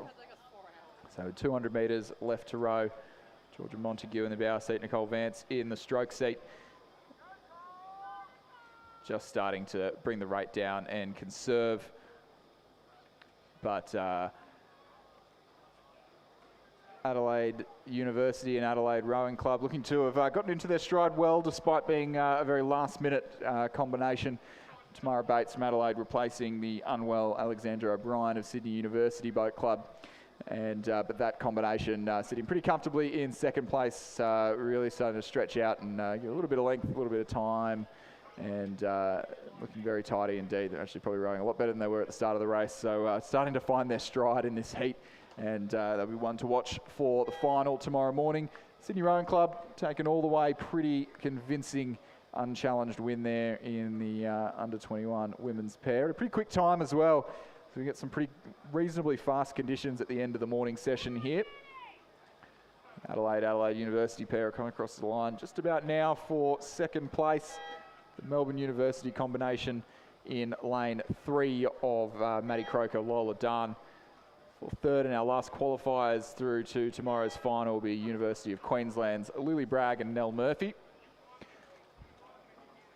And the Mercantile Swan River combination in lane 9, or rather the Canned Swan River combination in lane 9. Grace Louise Moffat of Canned, Lara Connolly of Swan River for 5th place, and the second of the University of Queensland crews in 6th. And we do looks like we've got the UTS crew back in their boat and ready, or going to complete their lap down the course. Yeah, good for them. It's hard to do, but very important, isn't it, to try and finish it off, really. So just recapping then on Heat 2 of our Championship Women's Under-21 pair. Going through to the final will be, in first position, Sydney Rowing Club's Georgia Montague and Nicole Vance. In second position, Adelaide University Adelaide Rowing Club composite of Daisy Holland and Tamara Bates. In third place from Melbourne University, Maddie Croker and Lola Dayan. And in fourth place, University of Queensland's Lily Bragg and Nell Murphy. And in fifth position, now eliminated from the event, Lara Connolly, Grace Louise Moffat, but good for them for doing a second race as under-19s. In sixth place, University of Queensland's Olivia Richardson and Felicity Bishop. And they will come in seventh, UTS Haberfield's Swain and Mannins.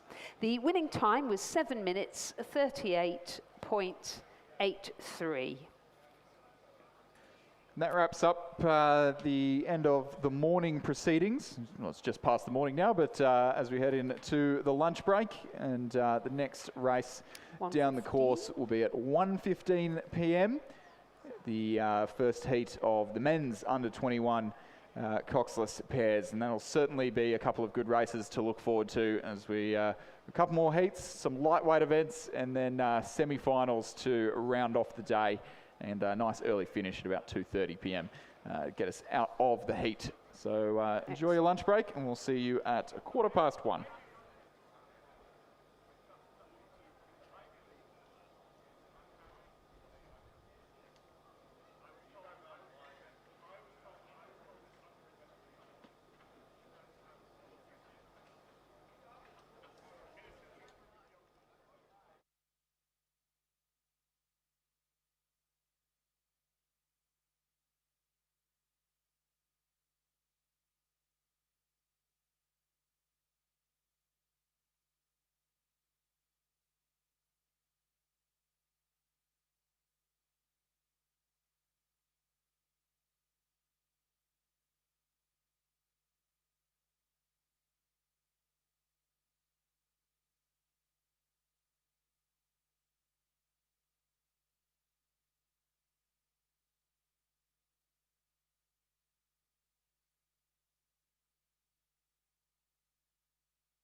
Alrighty, ladies and gentlemen, welcome back to the afternoon session of day one of the 2025 New South Wales Rowing Championships. My name's Chris McCarthy, and I am joined through till the close of racing today by James Fredrickson. Fred, welcome to the commentary box on debut. How are you? How are you enjoying the regatta? Chris, great to be here. Beautiful day out here on the course. The sun is shining, the water is flat, nice little tail breeze coming down the course.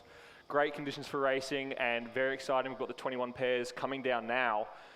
Yeah, definitely. We've had some quick conditions throughout the morning. Just a gentle tail breeze and very warm conditions, very warm water. And we've already seen some fast times early on, including from one of these pairs competing earlier on in the afternoon. But who have we got, Fred? In lane 2 from Mercantile, we have Tom Henrys and Miles Cullen. Lane 3 from Melbourne University have scratched from today's race. In lane 4 from Sydney University, we have Campbell Wickham and Gus Sescola. In lane 5 from the University of Queensland, we have Tom Stevens and Sam Forbes. Also from the University of Queensland in lane 6, we have Bailey Clark and Finlay Harris. The West Australian Rowing Club Composite with Fremantle, we have Jack Hasten Carnoli and Lachlan Brown. Lane 8 from Melbourne University is also scratched. And then lane 9, a University of Newcastle and University of Sydney composite of Remy Cameron and Trefon Stamboli. Yeah, so that crew in the centre of the course, or in lane 7 rather, from West Australian and Fremantle Rowing Clubs. Jack Hansen Nahoy from Fremantle, Lachlan Brown from West Australian Rowing Club. We've actually already seen them come down the course once today. You can see them there in the centre of your picture, or just to the left of those leading crews. They won the under-19 pair in pretty commanding fashion, actually. Pretty quick time, 6:44, which for a junior pair at this stage of the season is certainly nothing to turn your nose up at. But now in the under-21 category, just doing battle with the two crews to their right from the University of Queensland. Looks like Thomas Stevens, Samuel Forbes to the right-hand side of your picture are doing the best in the opening exchanges of this race as they approach the 1,000-metre mark.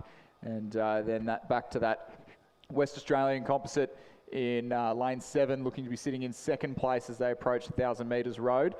Back to the second of the University of Queensland combinations, Bailey Clark, Finlay Harris, and then the locals from Sydney University Boat Club, Campbell Wickham, Gus Sesiolka, coached by Don McLaughlin and Simon Huxley. Campbell Wickham out of the King's School, who was coached by Simon Huxley there, and then Gus Sesiolka out of the St Joseph's College First 8 from last year. It managed to take home the Major Rennie and get a win.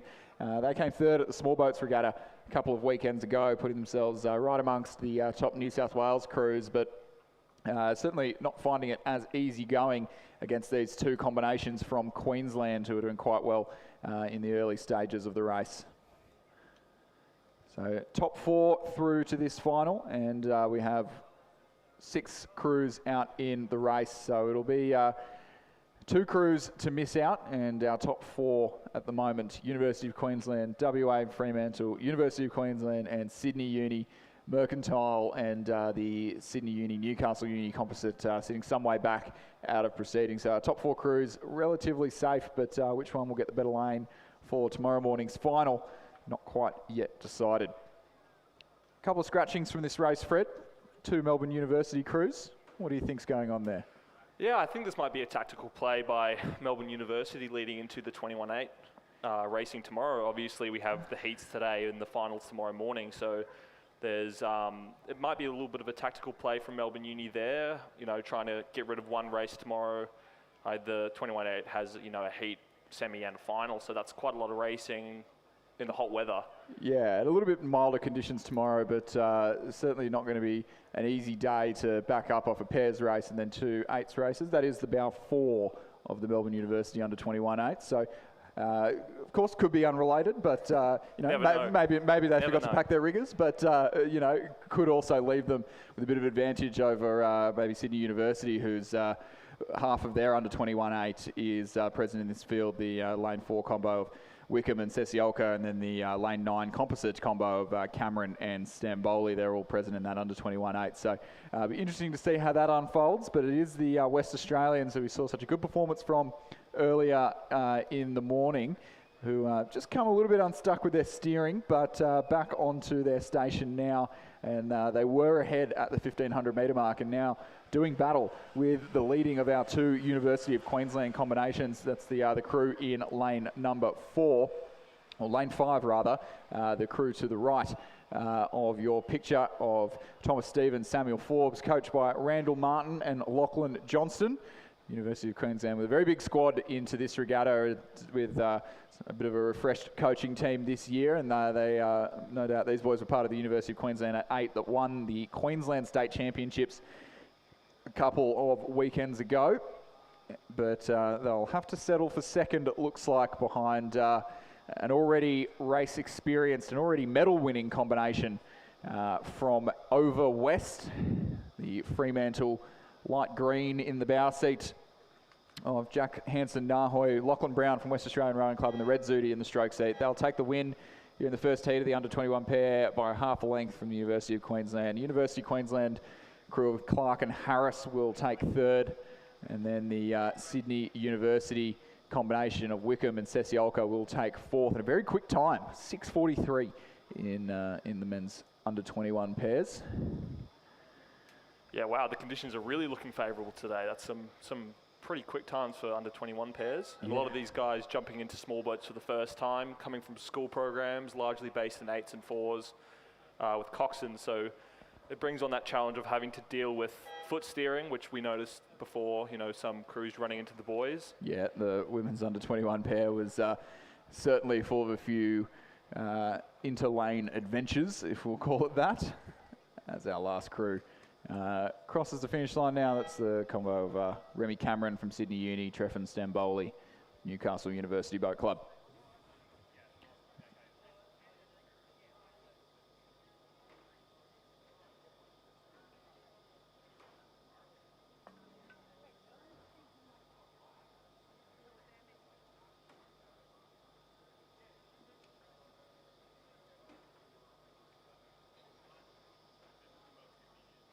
And now for race 36, the championship men's under-21 pair. In lane 2 from Sydney Rowing Club, we have Ben Muffet and Jerry Anderson.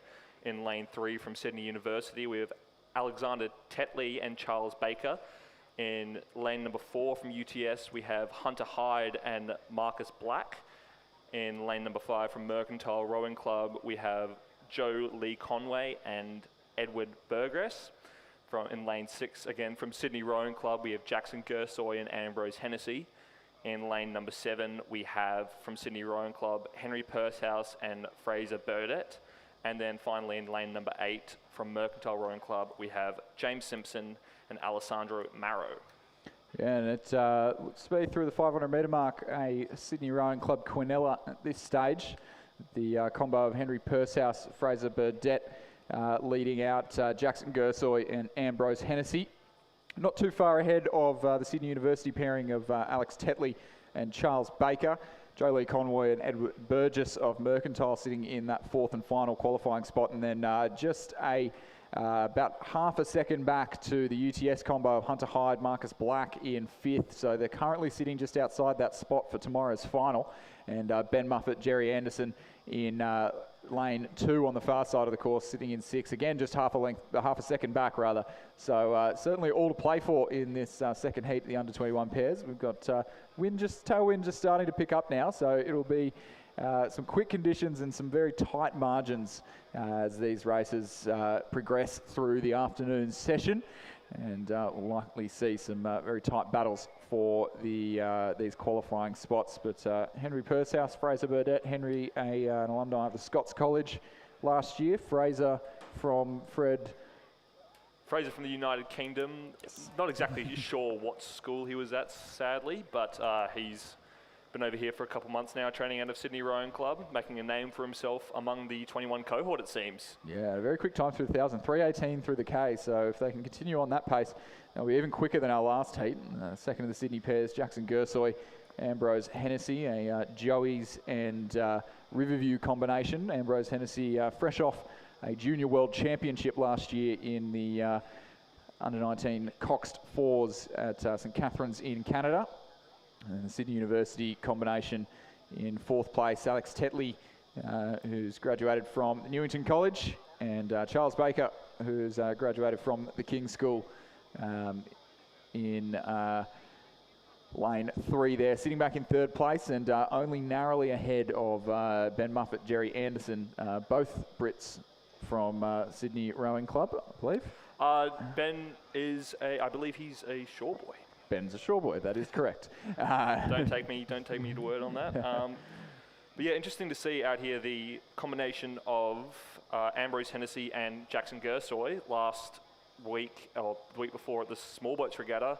Jackson Gersoy was rowing with Max Maloney, and Ambrose Hennessy was rowing with Finn Woodward. So I think there might have been a little bit of sickness in the shed that's caused a bit of a swap in the combinations, as I don't see the Maloney brothers listed down to race today. Well, they raced in the under-19 pair earlier on in this morning's racing, taking a silver medal behind the winners of the last heat from WA.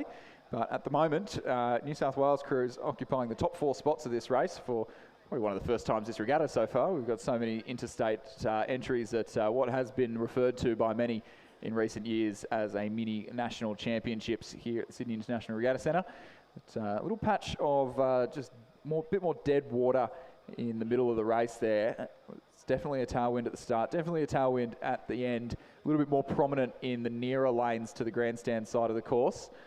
So you see Sydney and Sydney Uni in 4th. Mercantile still hot on the heels of that last qualifying spot. So if this Sydney Uni combination, even one dirty stroke could cost them this race at this point, as Mercantile look to make sure that there is at least one interstate crew progressing through to the final from this race. We've already got the West Australian and two Queensland crews from the previous heat. But the top 2 Sydney crews looking fairly unchallenged, both in those yellow M-Packer shells. We'll see as well the UTS combination who are sitting back in 6th, but again, very fine margins here on the tail end of those top 4 qualifying positions for tomorrow's final. From what I know, that Sydney University combination, Charles Baker, he has only sort of just gotten back into training in the last few weeks, so it'll be interesting to see if they can hang on to that 4th place. It looks like they are at the moment, but Mercantile on the near side and UTS really knocking on the doors, but there is certainly nothing stopping these leading 2 Sydney. Oh, as I say that, a little bit of a dirty stroke from our leading crew in lane 7, Henry Pursehouse and Fraser Burdett. Henry Pursehouse in the bow seat, just catching a little bit of a crab there, but it won't be enough to threaten their first place finish here as they take the win in this second heat of the under-21 men's pairs. We have Sydney 1-2, Gersoy and Hennessy in second place. We have Sydney 1, 2 and 3 even, as the crew in lane 2, Ben Muffet, Jerry Anderson, 3rd, and Sydney University hang on to that last qualifying spot, about a length and a half clear of UTS, who rode through to 5th place, but it's not quite enough for a qualifying spot for Hunter Hyde and Marcus Black. James Simpson and Alessandro Marrow in lane 8 from Mercantile. They'll miss out on the final, as will the other Mercantile combination of Joe Lee Conway and Edward Burgess.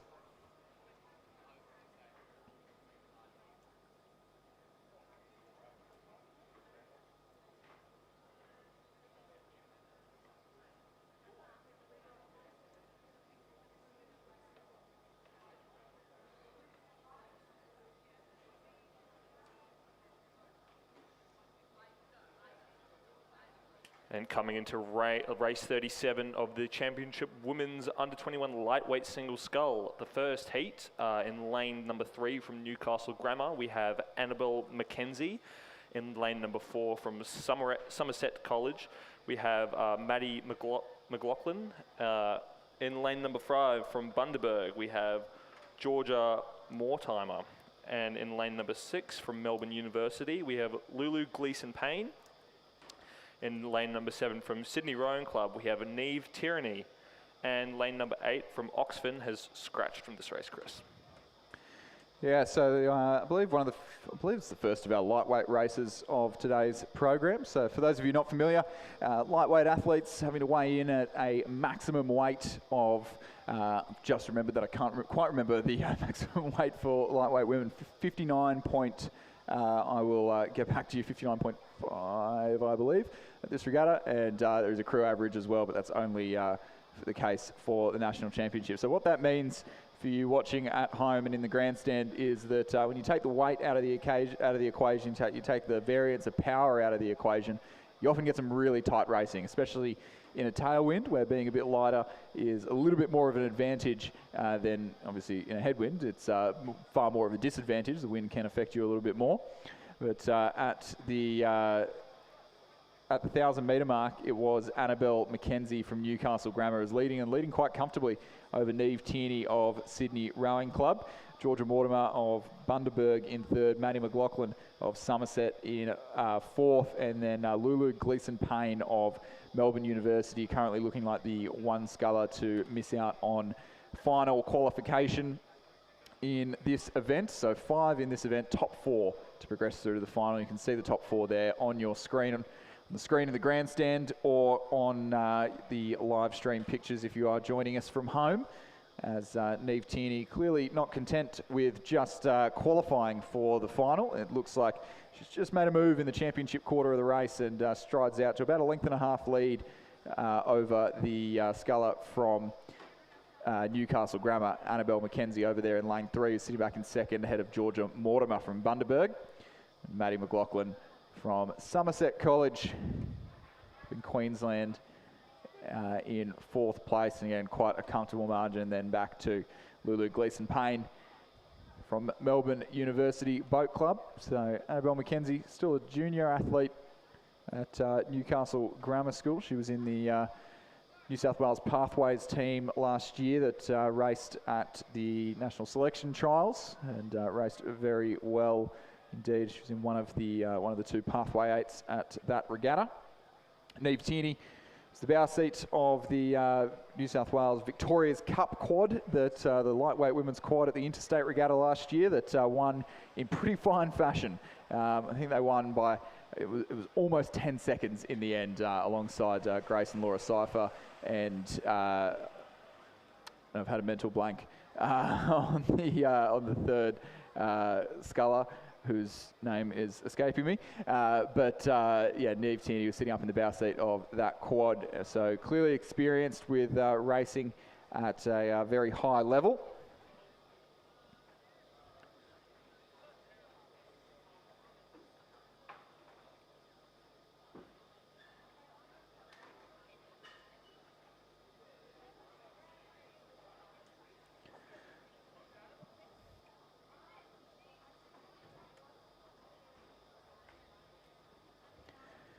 Yeah, still looks to be going the way of Neve Tierney, but the sculler from Bundaberg up in Queensland in the bright yellow and black zoot suit in lane 5, just moving through the Newcastle Grammar sculler, Annabelle McKenzie, who looks to just be really shutting things down in the closing stages of this race. I think she's got a number of races ahead of her tomorrow and looking to conserve a bit of energy, but it is certainly Neve Tierney with the win here in the first of 2 heats in the under-21 lightweight single scull. Georgia Mortimer of Bundaberg in second, and Annabelle McKenzie of Newcastle Grammar in third place. And then we'll have our 4th and final sculler through to the final, Maddie McLaughlin of Somerset College up in Queensland with the bright green cap, and the Melbourne University sculler Lulu Gleeson-Payne in 5th place.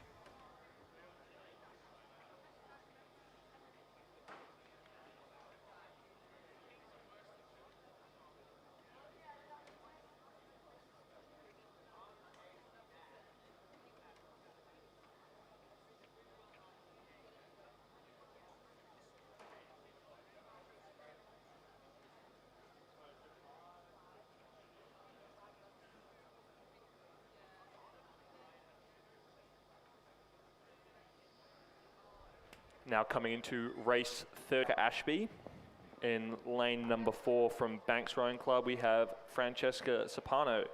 In lane number 5 from Glebe Rowing Club, Charlotte Rogers. Lane number 6 from Essendon Rowing Club, Eliza Mirabelli. Alyssa Mirabelli, apologies. In lane number 7 from Sydney Rowing Club, Victoria Binns. And in lane number 8 from Cairns Rowing Club, Millie Campbell. And through the 1500 metre mark, doesn't appear to be much of a race for the top step in this one, with Alyssa Mirabelli from Essendon leading by Clearwater, 17 seconds over Millie Campbell from Cairns, and Francesca Spano from Banks sitting in 4th place. The Sydney Rowing Club sculler Vic Binns sitting in 4th place rather in our final qualifier through. Black Mountain's Ronya Stacker Ashby in 5th place. So I'm sorry if I got everyone's hopes up with the promise of very close racing and with lightweights in tailwinds, but sometimes in the heats, especially when you've got to make weight a few times throughout the weekend, it is certainly more advantageous to be conserving a little bit of energy. And Alyssa Mirabelli from Essendon down in Victoria has strode out to a very, very comfortable lead here, and will certainly be the favourite going into tomorrow morning's final.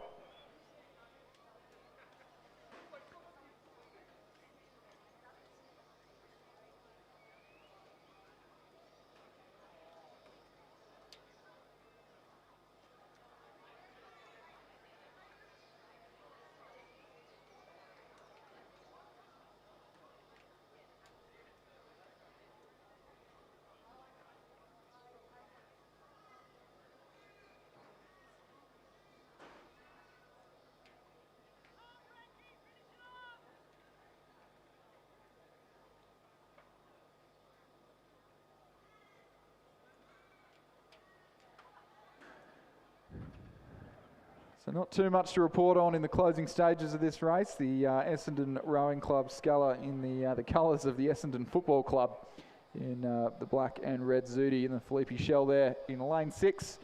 Take a final stroke across the line now to secure herself an all-the-way win in pretty competitive time there, 8:13, so about 15 seconds quicker than the previous heat. And he will qualify through to the A final. Millie Campbell of Cairns Rowing Club will take 2nd place, about a length clear of the Banks sculler Francesca Spano. Vic Binns from Sydney Rowing Club, the South Australian moving up here this year, secures that 4th and final qualifying position. And the Black Mountain sculler Ronya Starker Ashby will unfortunately be eliminated from this event, not competing in tomorrow's final. And Glebes Charlotte Rogers, coached by Nicholas Galea, will round out this 2nd and final heat of the under-21 lightweight single sculls. We move from heats to semi-finals for the remainder of, I believe, for the remainder of the afternoon. Yes, for the remainder of the afternoon, we've got some semi-finals in the under-19 singles coming up, women's then men's, and then semi-finals in the men's under-21 single scull to round out the afternoon's proceedings. 2 of each of those, so just 6 races left in this afternoon's program. But race 39, the first of 2 semi-finals in the under-19 single scull up. Fred. Yeah, so going on to race 39, the semi-final for the women's under-19 single scull. In lane number 2 from Canberra Girls Grammar, we have Isabel King. In lane number 3 from the University of Queensland, we have Greta Knott. In lane number 4 from Glebe Rowing Club, we have Lucy Yabsley. In lane number 5 from Mossman Rowing Club, we have Eloise Stevens. In lane number 6 from North Esk Rowing Club, we have May Wayne. In lane number 7, again from Glebe Rowing Club, we have Patricia Bolland. And in lane number 8 from Canberra Girls Grammar, we have Charlotte Bowen. And then finally, lane number 9, Fremantle Rowing Club, we have Juliet Kelly. Yeah, it's set to be a very competitive semi-final here in the under-19 women's single. It's been a very competitive field all the way throughout the season, and there's certainly some rising talent on display, and a couple of girls in this field who are actually first year of under-19s and are set to make a real impression on this category for the next season or two. So at the 1,000 metre mark, it was Eloise Stevens of Mossman Rowing Club, part of that rejuvenated Mossman program, coached by Olympic bronze medalist Rowena Meredith and under-23 world champion Tom Schramko, who was leading at the 1,000-metre mark, but coming under pressure from Lucy Yabsley in lane number 4, as part of the under-19 women's quad that went to the Junior World Championships last year, and back for another hit out in the junior category.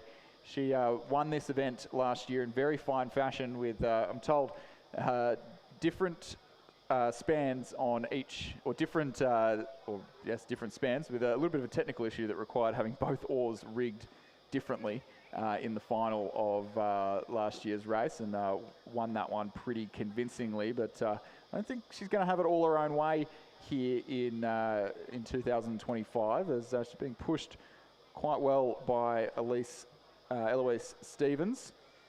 Greta Knott from the University of Queensland on the far side. Would have expected to be a little bit more competitive here. She's just had a pretty good run the last couple of weeks at the Queensland State Championships, but Paddy Boland in lane 7 from Glebe, also up amongst those top few scullers.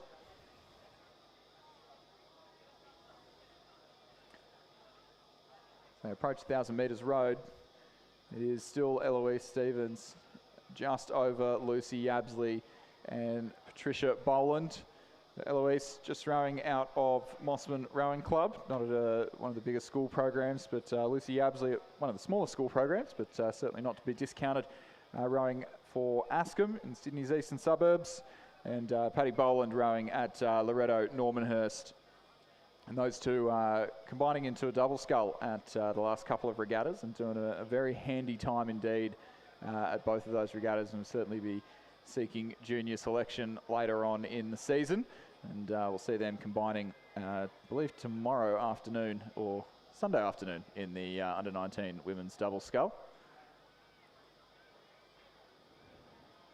So top 4 through here in the under-19 single, and at the moment looks like that's Lucy Yabsley, Eloise Stevens, May Wayne from North Esk, who I believe is just behind Patricia Boland from Loretto Normanhurst, or rowing for Glebe rather.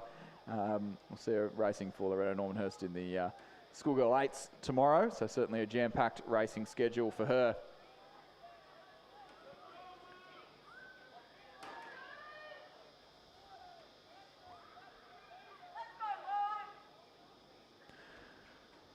It looks like we're going to be in for a really good little finish here in this first semi-final. Semi-finals, an absolute do-or-die event. Well, almost every racing at the state championships is a do-or-die event, as we don't have any time for repechauges on a weekend like this. But Eloise Stevens from Mossman Rowing Club seen the challenge from the two Glebe scullers and lifted and responded, and well and truly responding now in the last few stages of this race. The almost 2 lengths clear of Lucy Yabsley from Glebe. The Eloise Stevens will take the win in this first of 2 semi-finals. The under-19 women's single scull. Lucy Yabsley for second, Patricia Boland for third, and it's coming right down to the line between May Wayne of North Esk in Tasmania, who looks like just run out of gas in the last few strokes, and it'll be the sculler from Fremantle, Juliet Kelly, who's just snuck her way in to the A final, and then it is going to be very tight for 6th, 7th and 8th, but it was the sculler on the far side of the course from Canberra Girls Grammar ahead of Charlotte Bowen, also of Canberra Girls, and the University of Queensland's Greta Knott.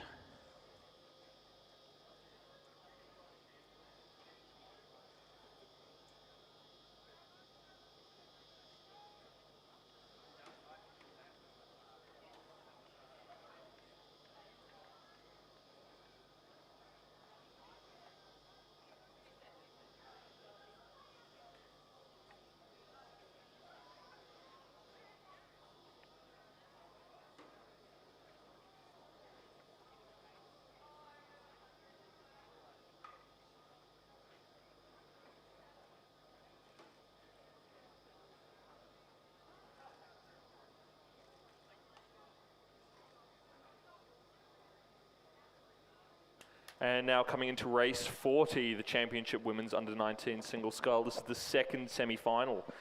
In lane number 2 from Commercial Rowing Club, we have Sinia Becker. In lane number 3 from the Armidale School, we have Isabella Henderson. In lane number 4 from Sydney University, we have Addison Rolls. In lane number 5 from Mossman, we have Elise Coates. In lane number 6 from TUBC, we have Matilda Croker. In lane number 7 from Radford College, we have Zara Turner. And in lane number 8 from ANU, we have Talia Turnbull. And then finally in lane number 9, we have from Manning Valley Angelica, we have Zoe Hutchison. Yeah, so Cruz just through the 1,500 metres now. Elise Coates from Mossman looking to make it 2 from 2 in a row in the under-19 women's single for Mossman Rowing Club. Elise Coates was doubles partners, I believe, with Eloise Stevenson last year in the under-17 double. Elise did win the under-17 single at last year's national championships, and now up in the under-19 age category, and going up against Addison Rolls of Sydney University Boat Club, who are a year older and a recent graduate from Queenwood. And we saw her racing in the pairs earlier on today, actually. So a second race down the course for Addison Rolls, or third race rather, because she would have raced the heat of this event, of course, and then pretty tight in. I've just lost our timing from the screen in front of us, but it was pretty tight between our third and fourth place scullers. So at the moment we had, or third, fourth and fifth rather, we're going to have a race to the line for that final qualifying spot to tomorrow's final. So it is still Eloise Stevens who is leading the charge. Addison Rolls from Sydney University Boat Club on the far side of the course there, challenging in second place.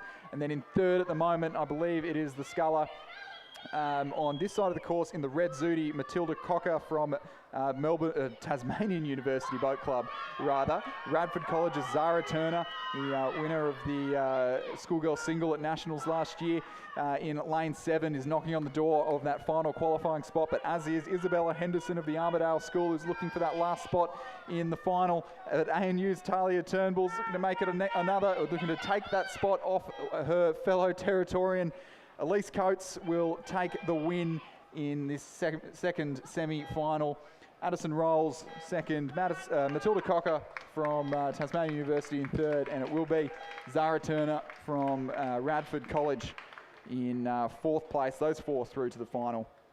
And then in fifth place was ANU's Talia Turnbull. Isabella Henderson from Armidale in sixth.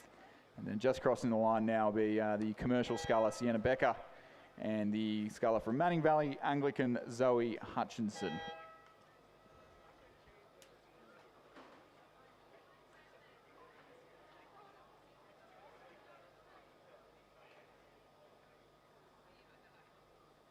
And attention all competitors, coaches, volunteers and spectators. With the high heat and temperatures today, this is a friendly reminder to please keep in mind heat management. And now coming into race number 41, the Championship Women's Under-19 Single Scull third semi-final. In lane number 2 from UTS, we have Charlotte Olivia. In lane number 4 from Toowong Rowing Club, we have Hannah Johannesson. And in lane number 5 from the University of Queensland, we have Astrid Thomas. In lane number 6 from Sydney University, we have Georgina Stevenson. In lane number 7 from Canberra Girls Grammar, we have Emily Walker. In lane number 8 from Mercantile Rowing Club, we have Ella Gerand. And in lane number 9 from Mossman, we have Frida Kirkham.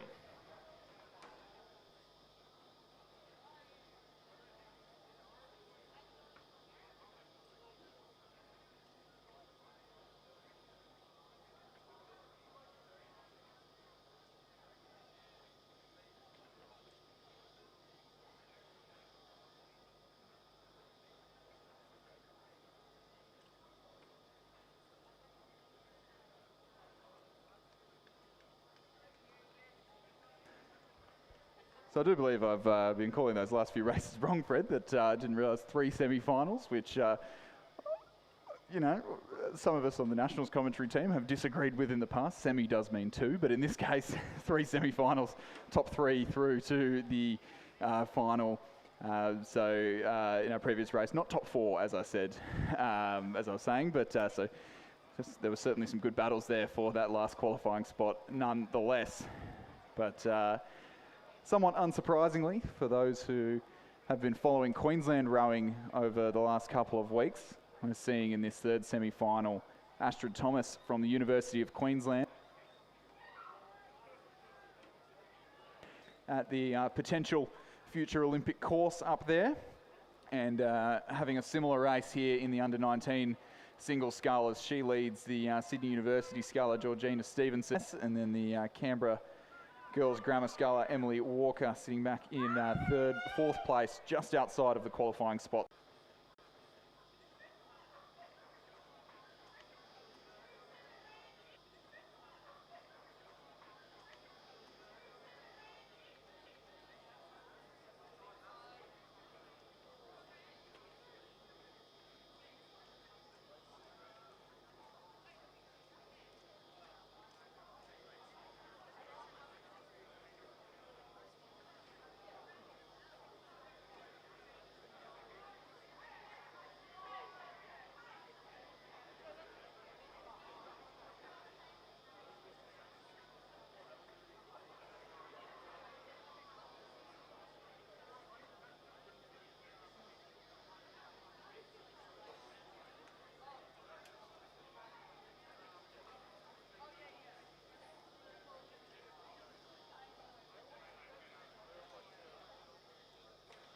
Coming now into race 42, it is the first semi-final for the championship men's under-19 single scull.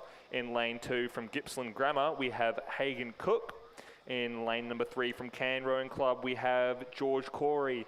In lane number 4 from Wendaroo Ballarat, sorry, I absolutely butchered that. In lane number 5 from... It is Max Mason from Wendaroo Ballarat in rural Victoria, who is leading Harry Dimmick of Kinross Wallaroi, who I believe won or came second in this race at the New South Wales Small Boats Regatta a couple of weeks ago, and be racing in the double scull as well this weekend. I believe double, schoolboy quad, under-19 quad, and the under-21 quad. So a busy weekend indeed for the young man from the state's Central West rowing in the blue shell at the moment. But just hanging on to a top 3 qualifying position as the Wendaroo Ballarat sculler continues to lead. And Henry Manning, who was sitting back in second place, but a good battle unfolding for second. And the sculler from Cairn, George Corey, on the far side of the course, really trying to get himself into contention for one of those qualifying spots for tomorrow's final. And looks like he's possibly just going to miss out. We've got 4 scullers charging towards the line here. It is almost certainly going to go the way of Wendaroo Ballarat's Max Mason, coached by Jamie McDonald. He's leading by about 2 lengths. Harry Dimmick of Kinross Wallaroy's just got his bow ball in front of the sculler from in lane 5 from Friends. It'll be Harry Dimmick for second. The Friends sculler, Henry Manning in third. 4th place, George Corey from Cairn. Those 4 through to the final. Marist College's Garvin Hayes in 5th will miss out, as will his fellow Canberran Joshua Miller from Radford College. Adelaide High's Finn Redman, lane 9 in 7th place, and in 8th on the far side of the course, Hagan Cook from Gippsland Grammar.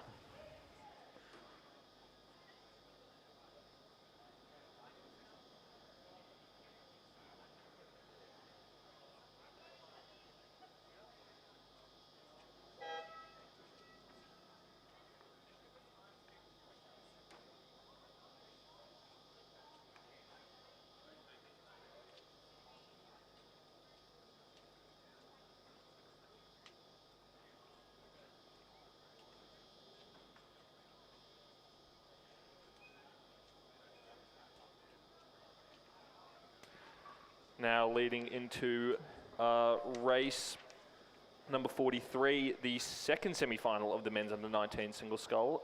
In lane number 2 from Essendon, we have Reese Davey. In lane number 3 from Kings, we have Lockie Tyndall. In lane number 4 from TBC, we have Noah Haas. In lane number 5 from Hunter Valley Grammar, we have Luke Purdy.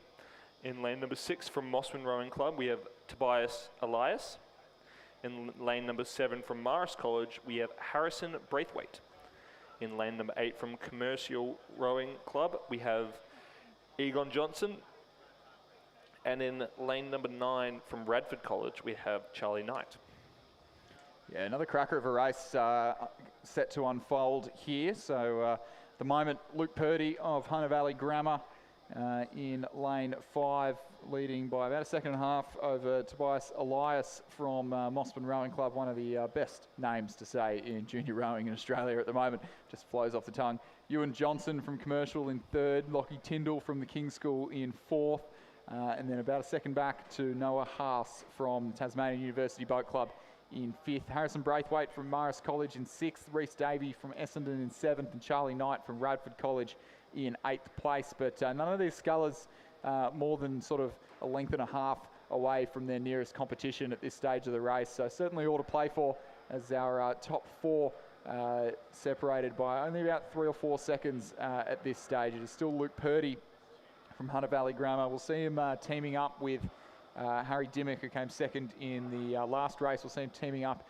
in, I believe, the lightweight double scull later on in the weekend. So another jam-packed weekend of racing for another one of these junior scullers. Tobias Elias, big Dutchman, in sitting in second place, about half a length before. These two have had a good race before the New South Wales Pathways quads last year. Tobias Elias was sitting in the bow seat of the second quad, and Luke Purdy was in the, I believe, the stroke seat of the first quad. And those two crews, the entire way down the course, weren't separated by more than half a canvas, and with the second quad actually getting up in a photo finish at the very end of it. And those two scullers going toe-to-toe here in the closing stages. Certainly not content with an almost certain qualifying position. Ewan Johnson, Commercial, just sitting a couple of seconds back in 3rd place, but this tailwind likely to support a bit of a sprint finish and anything changing in the last couple of 100 metres. Noah Haas from Tasmanian University Boat Club in 4th.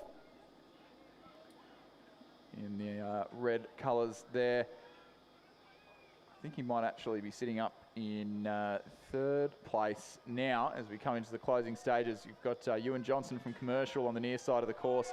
Harrison Braithwaite from Morris in the blue stripes.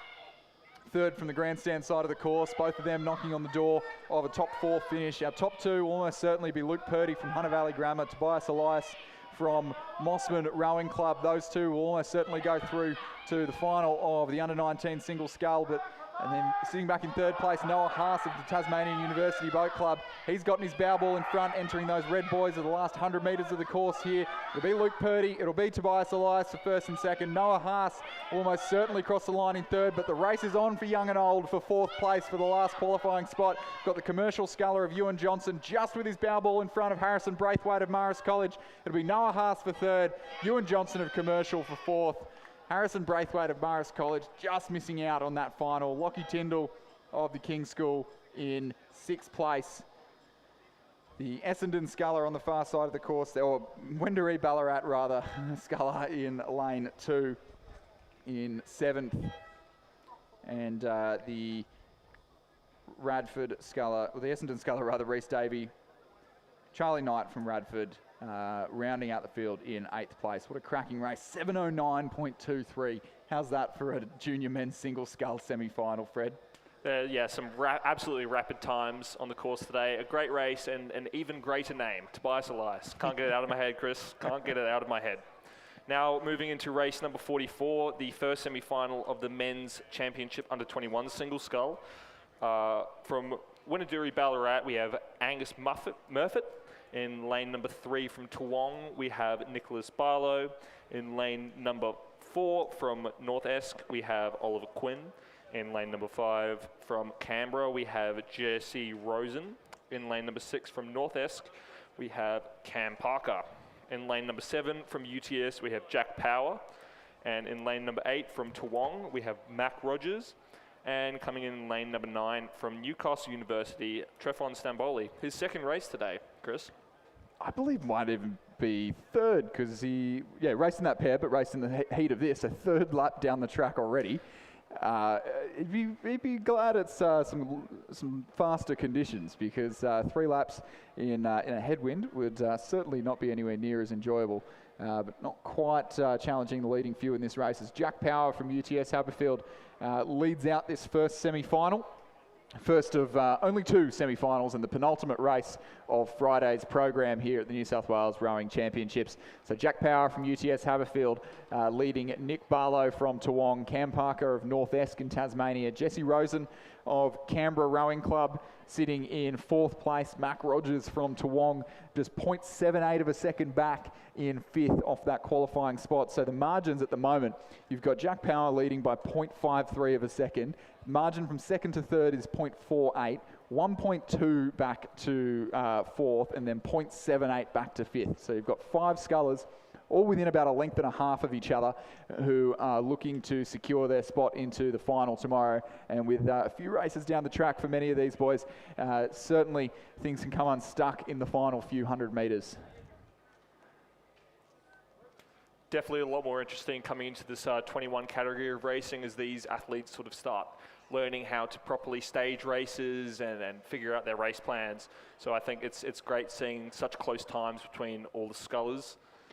Yeah, certainly. We were sort of saying before how the under-21 category is so interesting to follow, from the early season races, then through the state championships and through to the nationals, because a lot of these athletes sort of coming into, not as many in the single, but a lot of these athletes coming into the 21 category maybe with a bit of a slow start to the season, maybe a trip to the Gold Coast in November, and then really working their way into the season. And I think for the under-21 8s, that's going to be a real storyline as we go through the national championships. But as well in the 21 singles, there's still so far for these athletes to improve that the makeup of these races can really change as we get into the pointy end of the season. And as I say that, it looks like the makeup of this race has just changed somewhat significantly. We may have just missed one on the timing screen there, but Jack Power from UTS certainly not looking particularly as comfortable in the lead as he was at the 1,000-metre mark. You've got the 2 scullers to the right of him.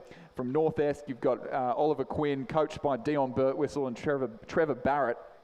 And then Toowong's Nick Barlow, who you can see the fantastic pictures there from our new camera at the 1,800-metre mark, really challenging our top 2 scullers. Looks like Jack Power from UTS has maybe just cracked a little bit in the closing stages of this race. It is certainly the North Esk sculler who has come through the 1750 mark with his bow ball in the lead. Jesse Rosen from Canberra Rowing Club, formerly of Marist College, looking to go a couple better than his Marist College, or old schoolmates from Marist College in the last 2 races, as Nick Barlow from Toowong really turning up the heat now in the closing stages of this race. They're about to get their bow balls all across into the last 100 metres of the course.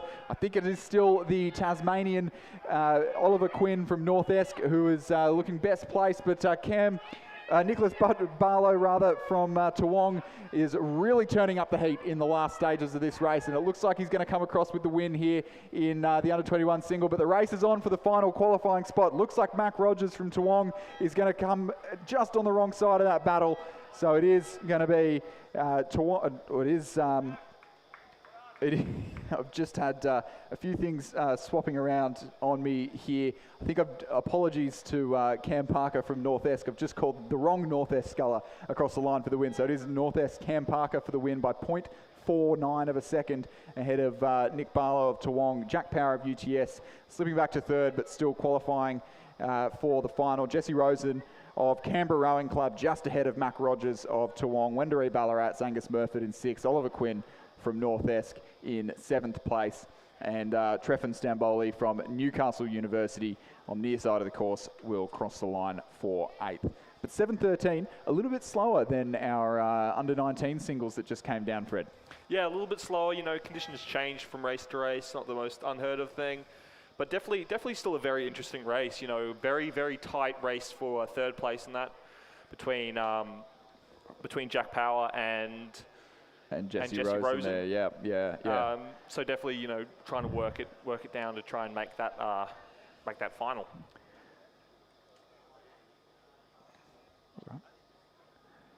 But on to the final race of the day now, 2nd semi-final of the under-21 single.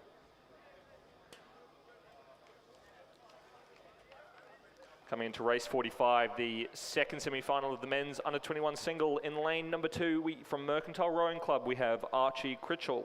In lane number 3, also from Mercantile Rowing Club, we have Sam Chin. In lane number 4, from Wendouree Ballarat, we have Joshua Matheson. In lane number 5, from Sydney University, Will Rogers. In lane number 6, from ANU, we have James Robson. In lane number 7, from Canberra, we have Darcy James. In lane number 8, from Mossman Rowing Club, Oscar Shield. And finally, in lane number 9, from the University of Queensland, Joseph Tyne. Yeah, and I think we'd probably expect the winning time of this final to go a little bit quicker than of this semi-final rather than the previous one. So Will Rogers of the Sydney University Boat Club, he had a pretty comfortable race in the heat, shutting things down early and then just responding at the end to take the win in that heat over Jack Power of UTS. But 3:31 to the 1,000 metre mark is certainly nothing to turn your nose up at, but again, actually, just looking to conserve a little bit of energy in the second half of the race, it seems, as he really controlling things from the front. 28.5 strokes a minute there in the third 500, but good battle going on behind him. So at the 1,000 metre mark, it was Darcy James from Canberra, James Robson from ANU, and Archie Critchell from Mercantile, and then Joshua Matheson from Wendouree Ballarat for second, third, fourth, and fifth place.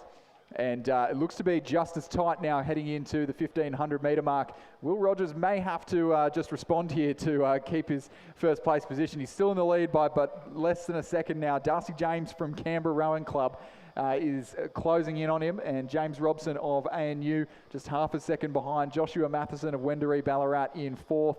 Archie Critchell from Mercantile just slipping out of those top 4 positions back to fifth.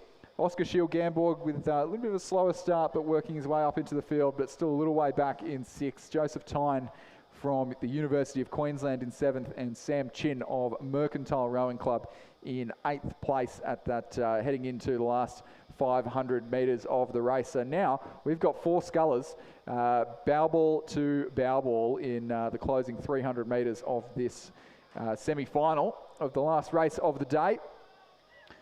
Will Rogers was the early race leader, looking like he's just shut it down a little bit, but maybe just starting to respond in the closing stages of the race. He'll have to do that quickly, or he may be left in the dust by the battle for the qualifying positions. He's down at 26 strokes a minute, and I do hope that I think he's going to be safe in qualifying for this final. So it is at the moment in the lead, the sculler from the Australian National University down in Canberra, James Robson.